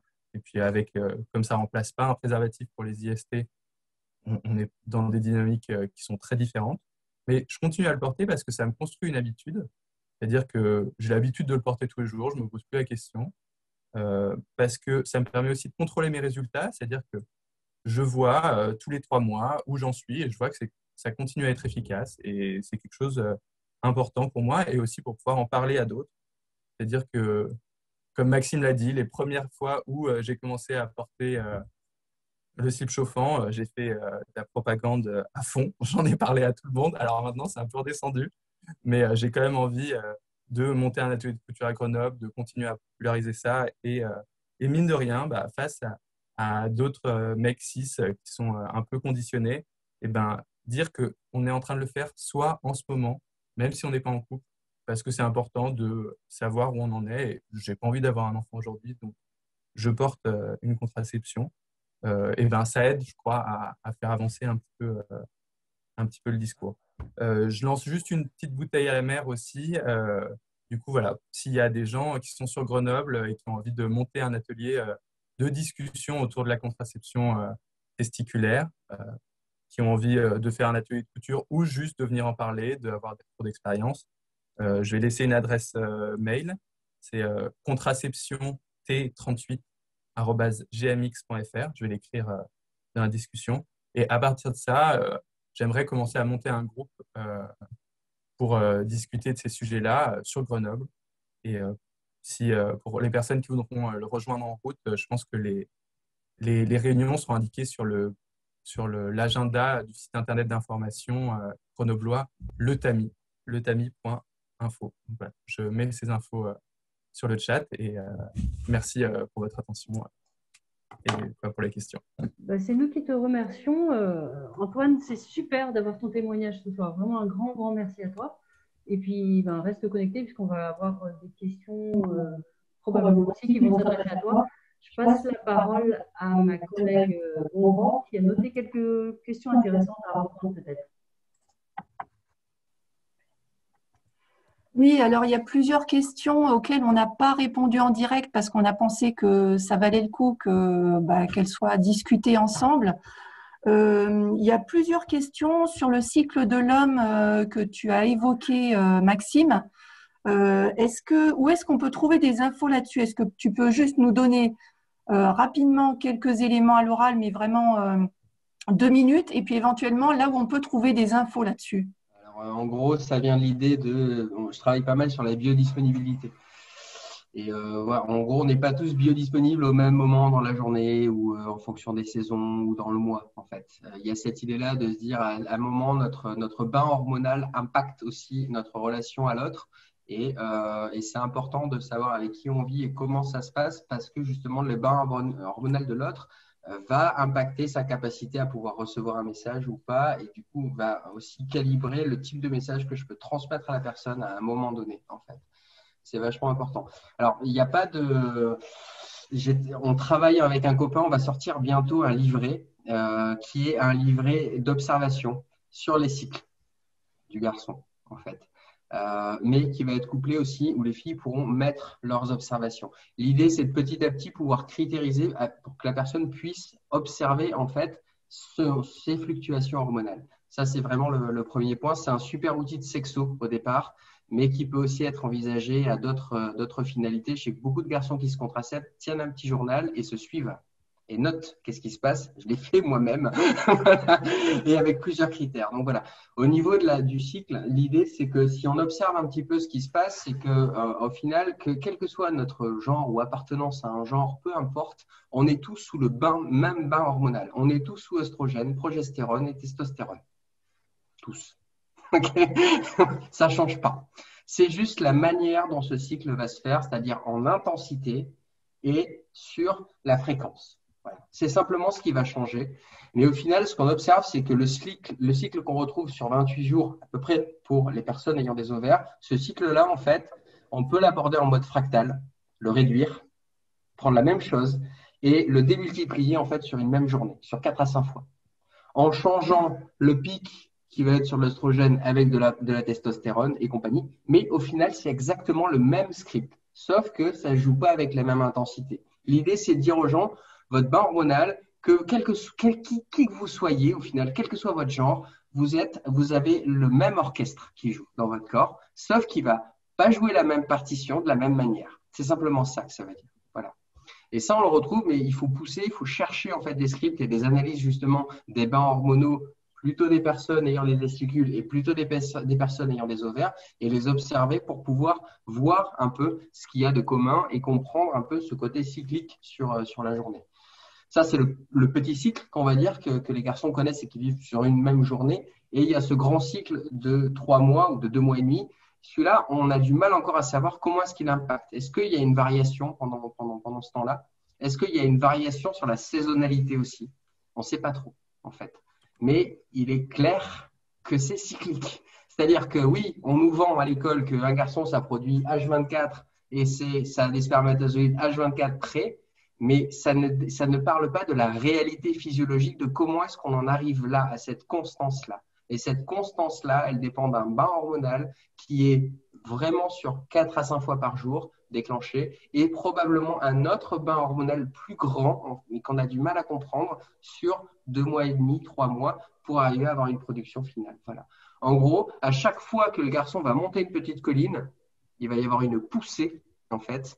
Et cette poussée, en fait, va faire en sorte qu'en cascade, ce qui a été produit au niveau des cellules rondes, le premier temps de la spermatogonie, en fait, cette première différenciation va pousser la suivante qui, elle, va amener vers le spermatide, puis vers le spermatozoïde. Il y a ces mouvements, en fait, où la spermatogenèse se fait par onde et par poussée, et c'est couplé, en fait, aussi à des pulsations hormonales.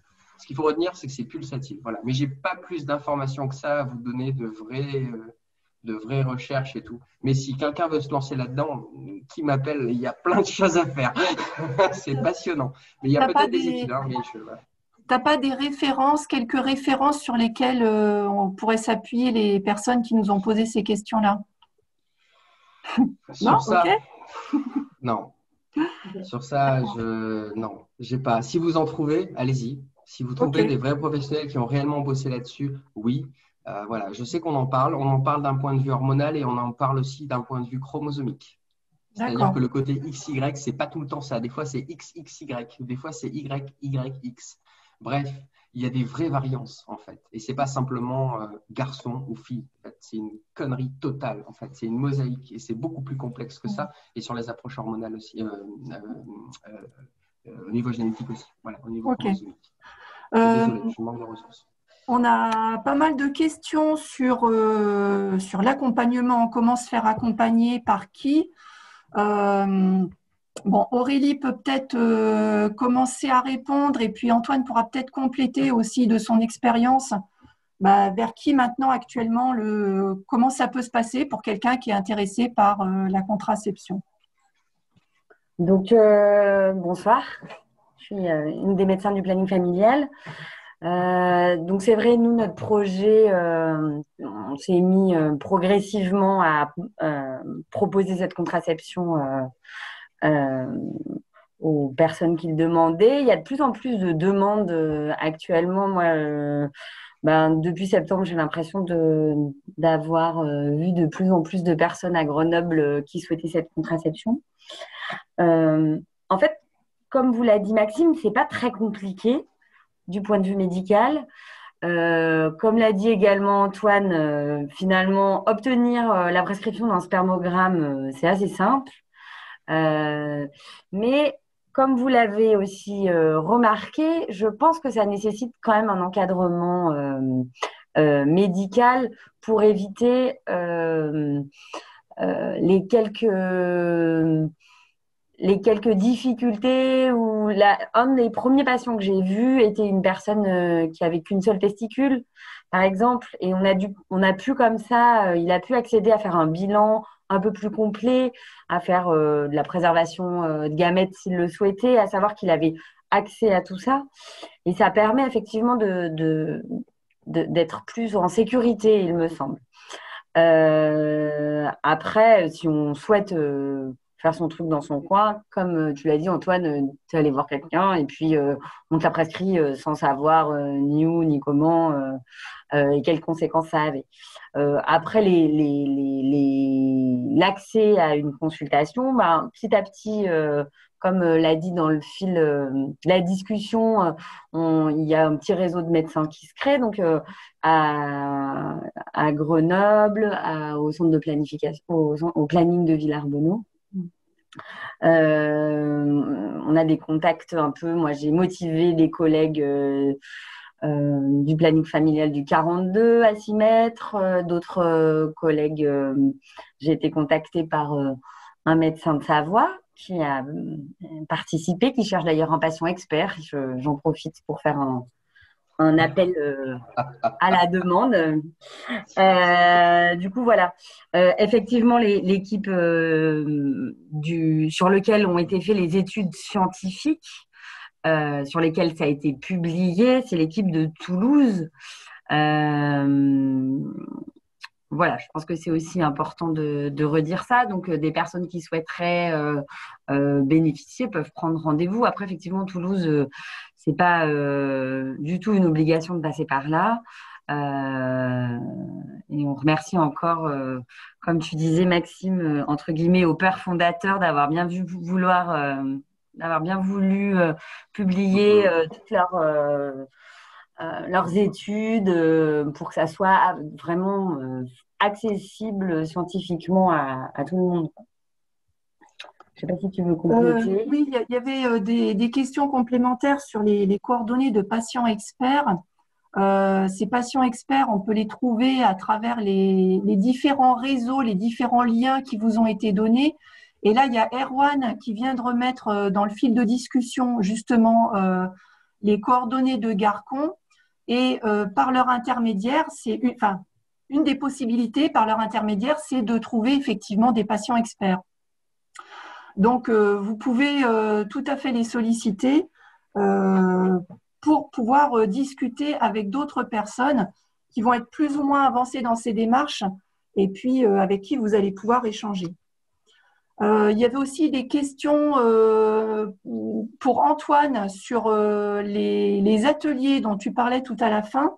Ça a suscité des questions et j'imagine des envies. Est-ce que peut-être tu peux donner quelques précisions sur ce que tu imaginais, si tu imagines déjà quelque chose d'un petit peu précis? Il y avait une question, par exemple, sur la mixité ou non de ces ateliers? La mixité ou non, c'est une très bonne question. Par défaut, je suis plutôt hyper favorable à la mixité. Néanmoins, s'il y a besoin de temps en non-mixité, de personnes avec des testicules qui souhaitent essayer ce genre de contraception, ça peut être complètement envisageable.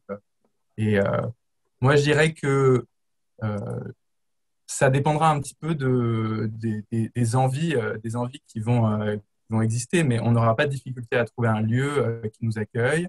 Moi, j'ai plusieurs machines à coudre à disposition pour faire de la couture. J'ai quand même déjà fabriqué un jockstrap, déjà fabriqué voilà, plusieurs modèles de slip. Donc voilà. Maintenant, c'est un petit peu en fonction de qui sera là. Est-ce qu'on commencera une fois par mois ou tout de suite une fois par semaine parce qu'il y a suffisamment de monde pour qu'on se lance?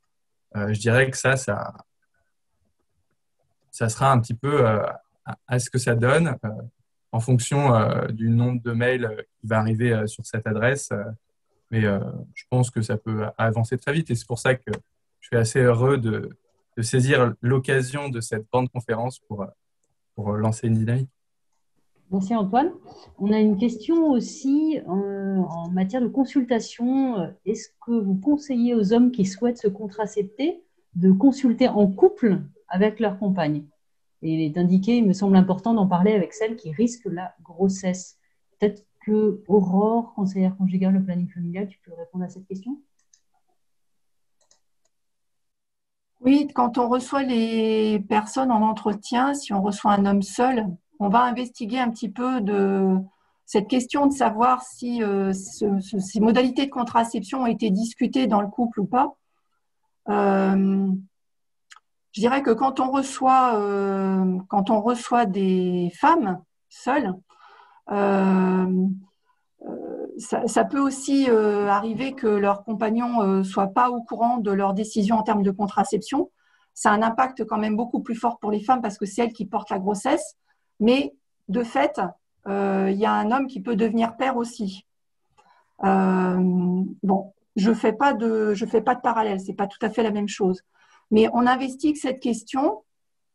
On n'oblige pas en fait les gens à venir en couple.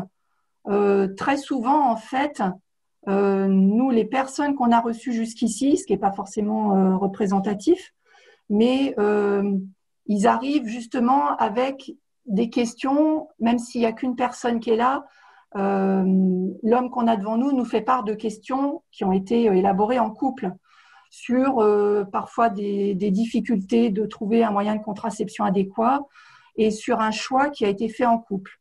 C'est quand même souvent ces situations-là qui nous arrivent pour l'instant.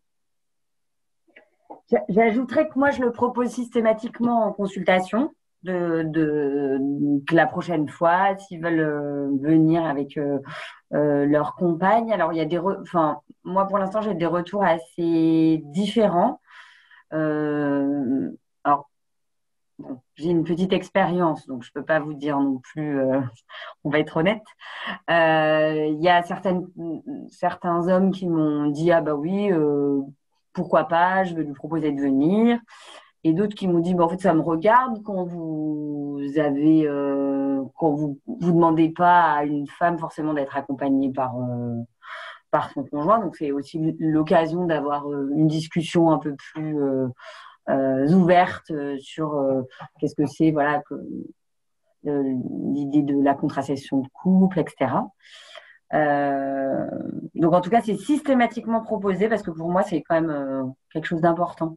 Comme tu disais, et ça n'a pas la même conséquence, une grossesse non désirée sur le corps d'un homme et sur le corps d'une femme. Voilà.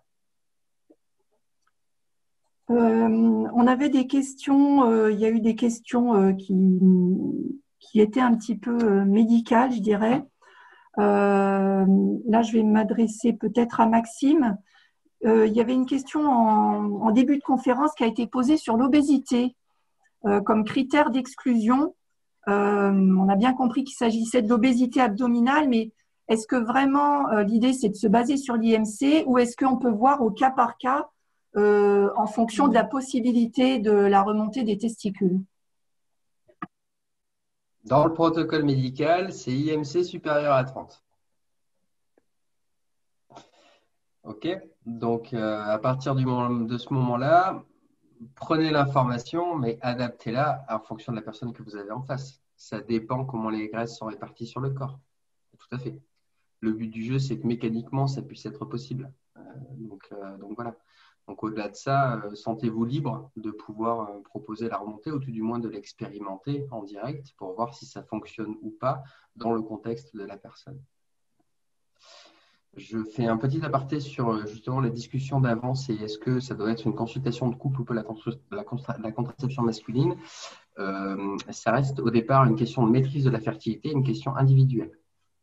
En fait, peu importe si l'homme a envie de se contracepter, la femme peut faire tout ce qu'elle veut à côté aussi.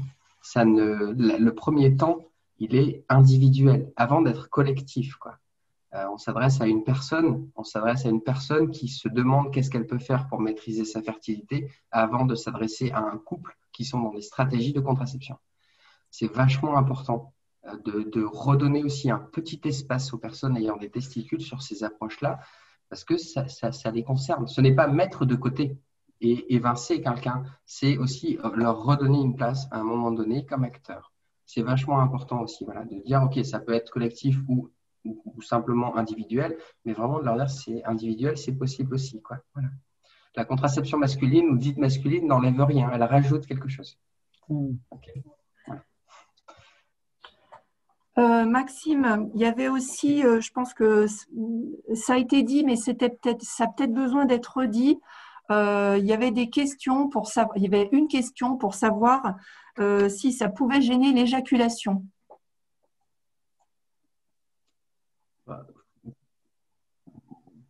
J'ai pas l'impression, Antoine. Non. Non, pas du tout. C'est quand même des questions, je pense, qui sont que peuvent avoir les personnes qui viennent, nous, à notre rencontre. Et ça peut être une question qui est compliquée à poser aussi. Donc, parfois, si c'est les médecins, les conseillères, les personnes relais qui peuvent anticiper cette question, ça peut faciliter aussi les choses pour la personne qui est en face. Alors, Antoine, je vais te poser 2-3 questions du coup. On va faire un jeu de questions-réponses rapidement. Est-ce que ton éjaculat est modifié maintenant que tu es contracepté? Si, j'ai vu une très légère différence dans la texture. Oui. Mais alors peut-être que je l'ai imaginé. En tout cas, elle est quasiment identique. Et le ressenti est le même. Est-ce que tu éjacules à peu près la même quantité ou pas? Oui, je crois. Ok. Est-ce que tu éjacules plus, moins ou la même, en nombre de fois, c'est pareil au niveau de la libido? Tu as l'impression qu'il y a eu un changement ou pas? Non, aucun changement au niveau de la libido. Ok. Tu as eu l'impression d'avoir des changements au niveau des caractères sexuels secondaires, genre la voix, la pilosité, la charge de testostérone ou quoi que ce soit? Non, ce n'est pas une contraception hormonale. Ok. Est-ce que tu as des problèmes pour uriner ou pas? Non. Ok. Et là, j'interviens. Ça peut. Ça peut, parce que du coup, je fonctionne sur à peu près 4000, bientôt 5000 personnes, et on se rend compte que des fois, en fait, il y a des mixtures résiduelles. La personne fait pipi, elle se rhabille, et puis le reste termine dans le pantalon. Bon, hein, alors sur 4000, c'est peut-être 5 personnes. Hein. C'est pas non plus à fond. Il n'empêche qu'il y a ce truc-là de se dire peut-être que la légère pression qui est mise sur le méa urinaire viendrait en fait empêcher une miction totale et demanderait à la personne de devoir presser et comprimer son plancher pelvien et son abdomen pour vider, enfin pas le plancher pelvien, mais l'abdomen pour vider sa vessie.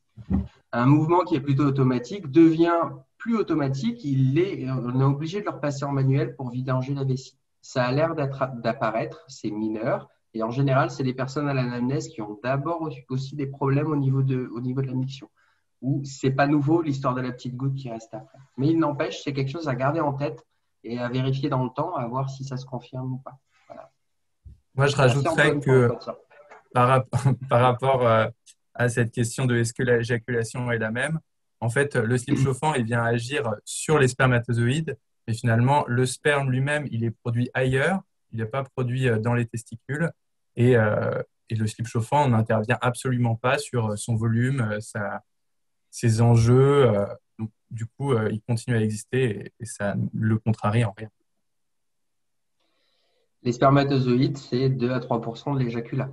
Tout le reste, c'est plus ou moins de la flotte, on va dire, et surtout en fait des unités ressources qui vont servir quand le sperme sera dans le corps, au niveau du vagin, au niveau du col de l'utérus. Voilà. Mais la majorité de ce qui est éjecté, c'est principalement de la flotte, quoi. Voilà. Et c'est plutôt basique. Voilà. Justement, est-ce que tu peux repréciser, il y avait une question là-dessus sur le seuil contraceptif en termes de nombre de spermatozoïdes mobiles. Est-ce qu'on peut le repréciser? Alors, le seuil contraceptif pour la thermique, dans le cadre de la contraception, c'est 1 million de spermatozoïdes par millilitre de spermatozoïdes mobiles. C'est les mobiles, 1 A million. plus B, c'est les mobiles. C'est ceux qui vont quelque part. Oui. S'ils sont sur place et qu'ils font rien, et s'ils bougent sur place, on ne les compte pas. C'est les C et D, ça. Ça veut dire que quand vous avez votre spermogramme, vous prenez la concentration que vous avez. Et la concentration, c'est un ratio entre un volume et une quantité et un volume. Donc, vous avez vos millions par millilitre. Vous prenez ça et vous le multipliez par le pourcentage que vous avez sur la ligne de mobile A plus B. Voilà. Et ça vous donne la concentration réelle. Vous avez 3 millions par millilitre, mais vous n'avez que 30% de progressif. Ça veut dire qu'au final, il vous reste 1 million de spermatozoïdes mobiles sur l'éjaculat. C'est ça que ça veut dire. C'est comme ça que ça marche. On nous demande aussi, est-ce que lors des rapports sexuels, on peut garder le dispositif, quel qu'il soit, ou pas? Moi, à ce propos-là, je dirais que la majorité de mes rapports sexuels, ils se passent sans le dispositif contraceptif parce que c'est plus agréable d'être nu. Mais le début du rapport sexuel peut être compris avec. Et ça m'est déjà arrivé d'avoir un rapport sexuel entièrement en conservant mon boxer contraceptif et que c'était une expérience tout à fait satisfaisante. Donc, aucun souci, ça dépendra peut-être des modèles. Je sais pas, mais voilà. Peut-être qu'il faut... ouais, non. En tout cas, ça fonctionne très bien, au besoin. Mais ce n'est pas nécessaire. On ne doit pas le garder pour que la contraception soit efficace. Ça n'a rien à voir. C'est le nombre d'heures par jour et pas si on le porte au moment du rapport.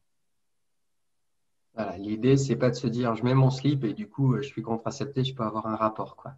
Ça marche pas comme ça. On travaille sur des temps différés. Donc, c'est pas une contraception d'urgence, quoi. Hein. C'est une capote, c'est quelque chose que vous pouvez mettre immédiatement et qui va avoir une efficacité immédiate. La thermique, pas du tout. On s'inscrit sur des temporalités beaucoup plus longues. Alors, pour aussi pratiquer avec ou sans dispositif, il faut faire attention à une chose, c'est que les testicules étant en position haute et donc calées contre le pubis, elles n'aiment pas trop être comprimées à cet endroit-là. Donc, ça demande un peu de venir revisiter le script des positions pratiquées pour éviter qu'il y ait un choc à cet endroit sur le corps. Voilà, ça peut faire mal. Mais sinon, passer ça, c'est très bien et ça permet aussi de revisiter le script. Voilà. Il y a aussi une question à propos des activités au quotidien qui peuvent engendrer une gêne, je ne sais pas, porter des charges lourdes ou autres. Est-ce que tu aurais une idée sur la question, Maxime? Antoine, vas-y. Antoine? Ouais. Moi, je dirais que, en effet, quand on me demande à quel moment ça peut être gênant de porter un slip contraceptif, je dirais que moi, j'en ai identifié que deux. C'est si des fois je m'allongeais sur mon lit, sur le ventre pour lire un bouquin. C'est vrai que la position allongée sur le ventre est plus très agréable parce que c'est un moment où ça appuie sur le pubis. Je dormais pas sur le ventre à la base, mais voilà. Le seul moment où je peux être allongé sur le ventre, c'est peut-être pour lire un bouquin. Du coup, je le fais plus. C'est pas une grande souffrance dans ma vie. Et l'autre moment, ça peut être faire un déménagement. C'est-à-dire que quand je porte un carton un peu à bout de bras et que je viens le reposer sur mon bassin, là, tout d'un coup, je peux venir appuyer juste au-dessus de ma verge et là où il y a mes testicules. Et donc, voilà. Alors après, moi, je suis maçon, je suis habitué à faire du chantier, beaucoup bouger et je m'en sors très bien. Hein. Ça ne vient pas contraindre mon activité professionnelle. Néanmoins, voilà, il y a juste ce mouvement-là où peut-être je vais porter un tout petit peu plus haut pour faire attention à ça ou sur le côté et ça marche. Moi, j'ai identifié que ces deux moments-là. Alors, moi, je rajouterais, je pense que c'est l'une des limites de l'anneau, ça va être, enfin, ça peut être tout ce qui va être métier type maraîcher, couvreur, qui peut être couplé aussi à de l'hypersudation. Toutes les positions qui vont demander à s'accroupir très souvent, à un moment donné, ça peut se barrer. Alors, c'est pas vrai chez tous les maraîchers, parce que j'ai des maraîchers qui portent l'anneau et d'autres pas. Mais il y a ce côté limitatif de l'anneau parce qu'il ne vient en serrer au final que verger scrotum. Il ne vient pas s'appuyer sur d'autres parties du corps qui vont être un peu plus fixes et qui ne vont pas dépendre au final du degré de sudation. Donc, voilà, sur ce genre de profession, à tester et pourquoi pas tester les deux modèles, quoi. Quoi faire en cas d'oubli, d'erreur sur le temps, en fait, pendant lequel, du coup, on n'est plus contracepté et quoi faire? Je vais te demander à Ok. toi, Maxime. Ouais. Bon, en gros, c'est ce qui est dans le protocole médical. L'idée, c'est de se dire, si on l'oublie une journée, si on oublie de le porter une journée, on double, enfin, si on l'oublie plus d'une journée, on utilise une autre méthode de contraception en parallèle. Ça veut dire qu'au-delà de 24 heures de non-exposition consécutive, en fait, la production va reprendre. Elle va reprendre beaucoup. Et comme elle va reprendre, en fait, la concentration va augmenter. Et cette concentration, elle va être là, dans l'éjaculat. On ne va pas pouvoir l'éliminer, la tuer, entre guillemets. On va pouvoir l'altérer, mais il n'empêche, la concentration sera là. Et donc, le seul moyen de passer cette concentration, c'est de l'éjaculer ou soit de la recycler. Et du coup, ça demande à peu près un mois pour que ça puisse être soit éjaculé, soit recyclé. C'est pour ça qu'on demande une pause, ou tout du moins la pratique d'une autre méthode en parallèle pendant un mois, avec une vérification, un spermogramme à la fin du mois. Voilà.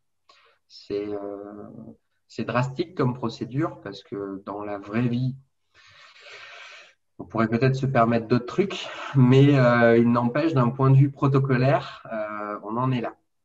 Alors, la question, c'est de se dire, ouais, mais alors aujourd'hui, je l'ai porté 10 heures, donc demain, si je le porte 24 heures, ça ira. Enfin, 9 heures et demain, je le porte 24 heures, ça ira. Non, en fait, non.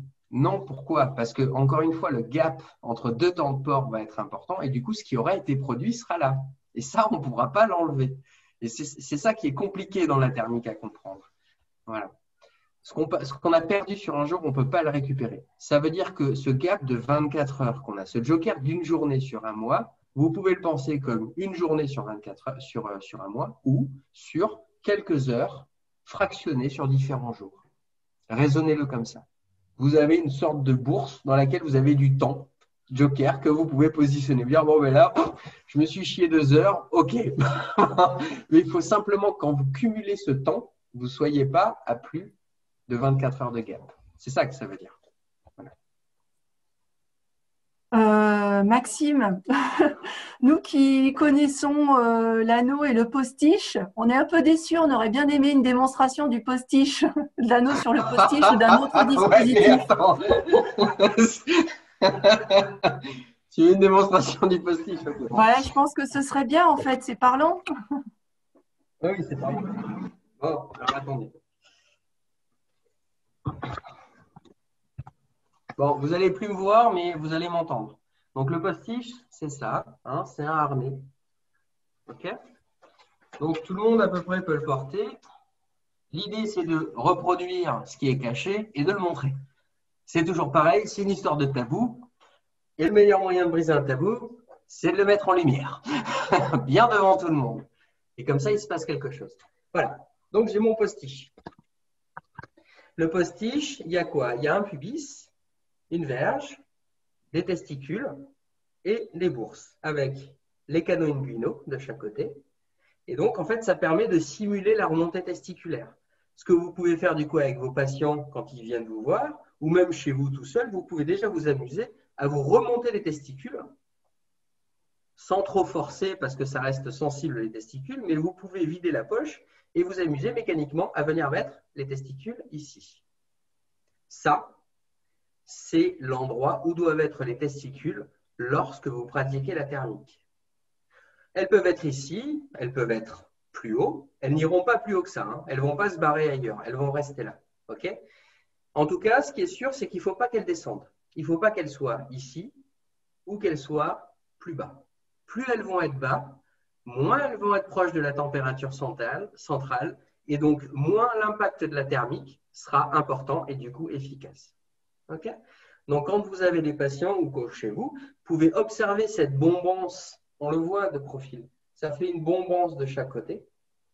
C'est là que doivent être les testicules. Le critère, c'est je regarde mon corps, si mes testicules sont au-dessus de ma verge, c'est bon. Si elles sont en dessous, c'est pas bon.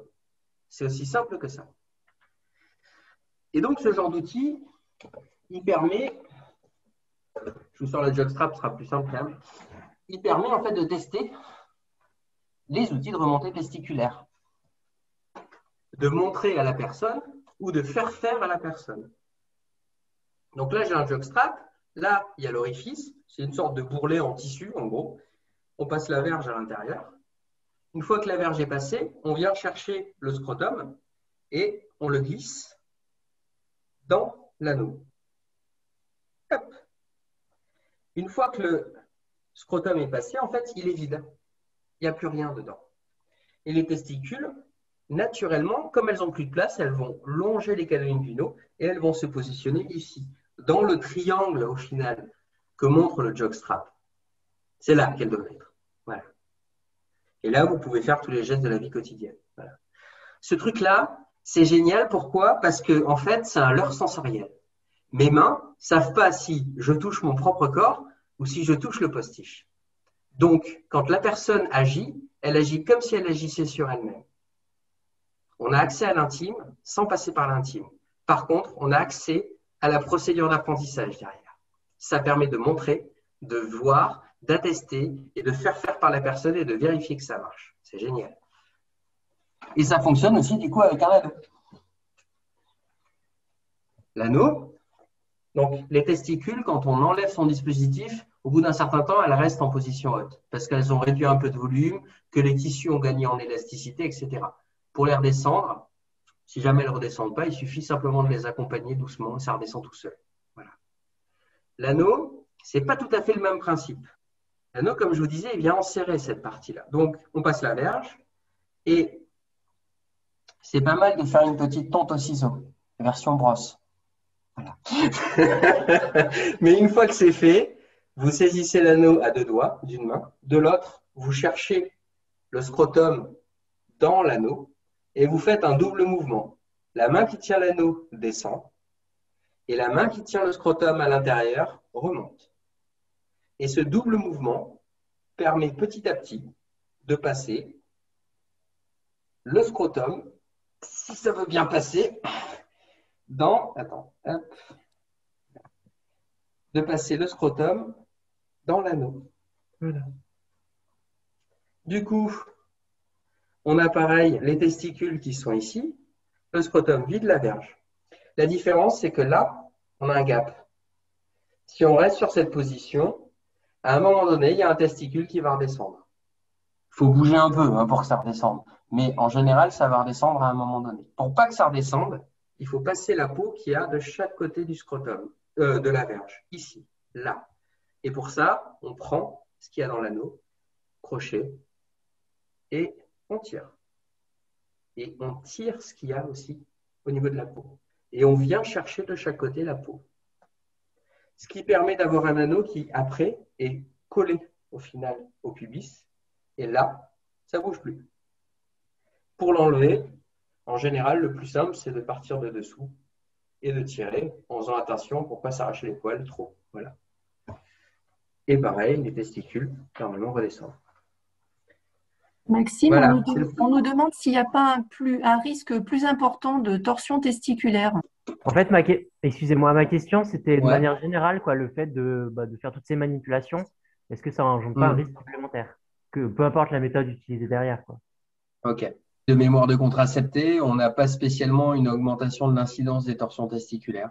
Ça ne veut pas dire qu'il n'y en aura pas, mais ça veut dire simplement que la remontée en elle-même n'augmente pas le risque de se faire une torsion.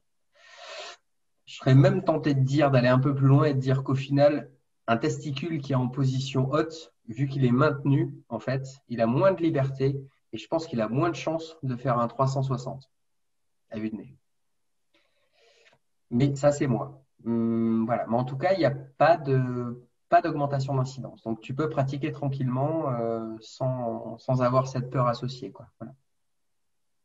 Moi, j'ai parlé de ça avec le docteur Mieuxet. Est-ce que je peux compléter ça? Oui.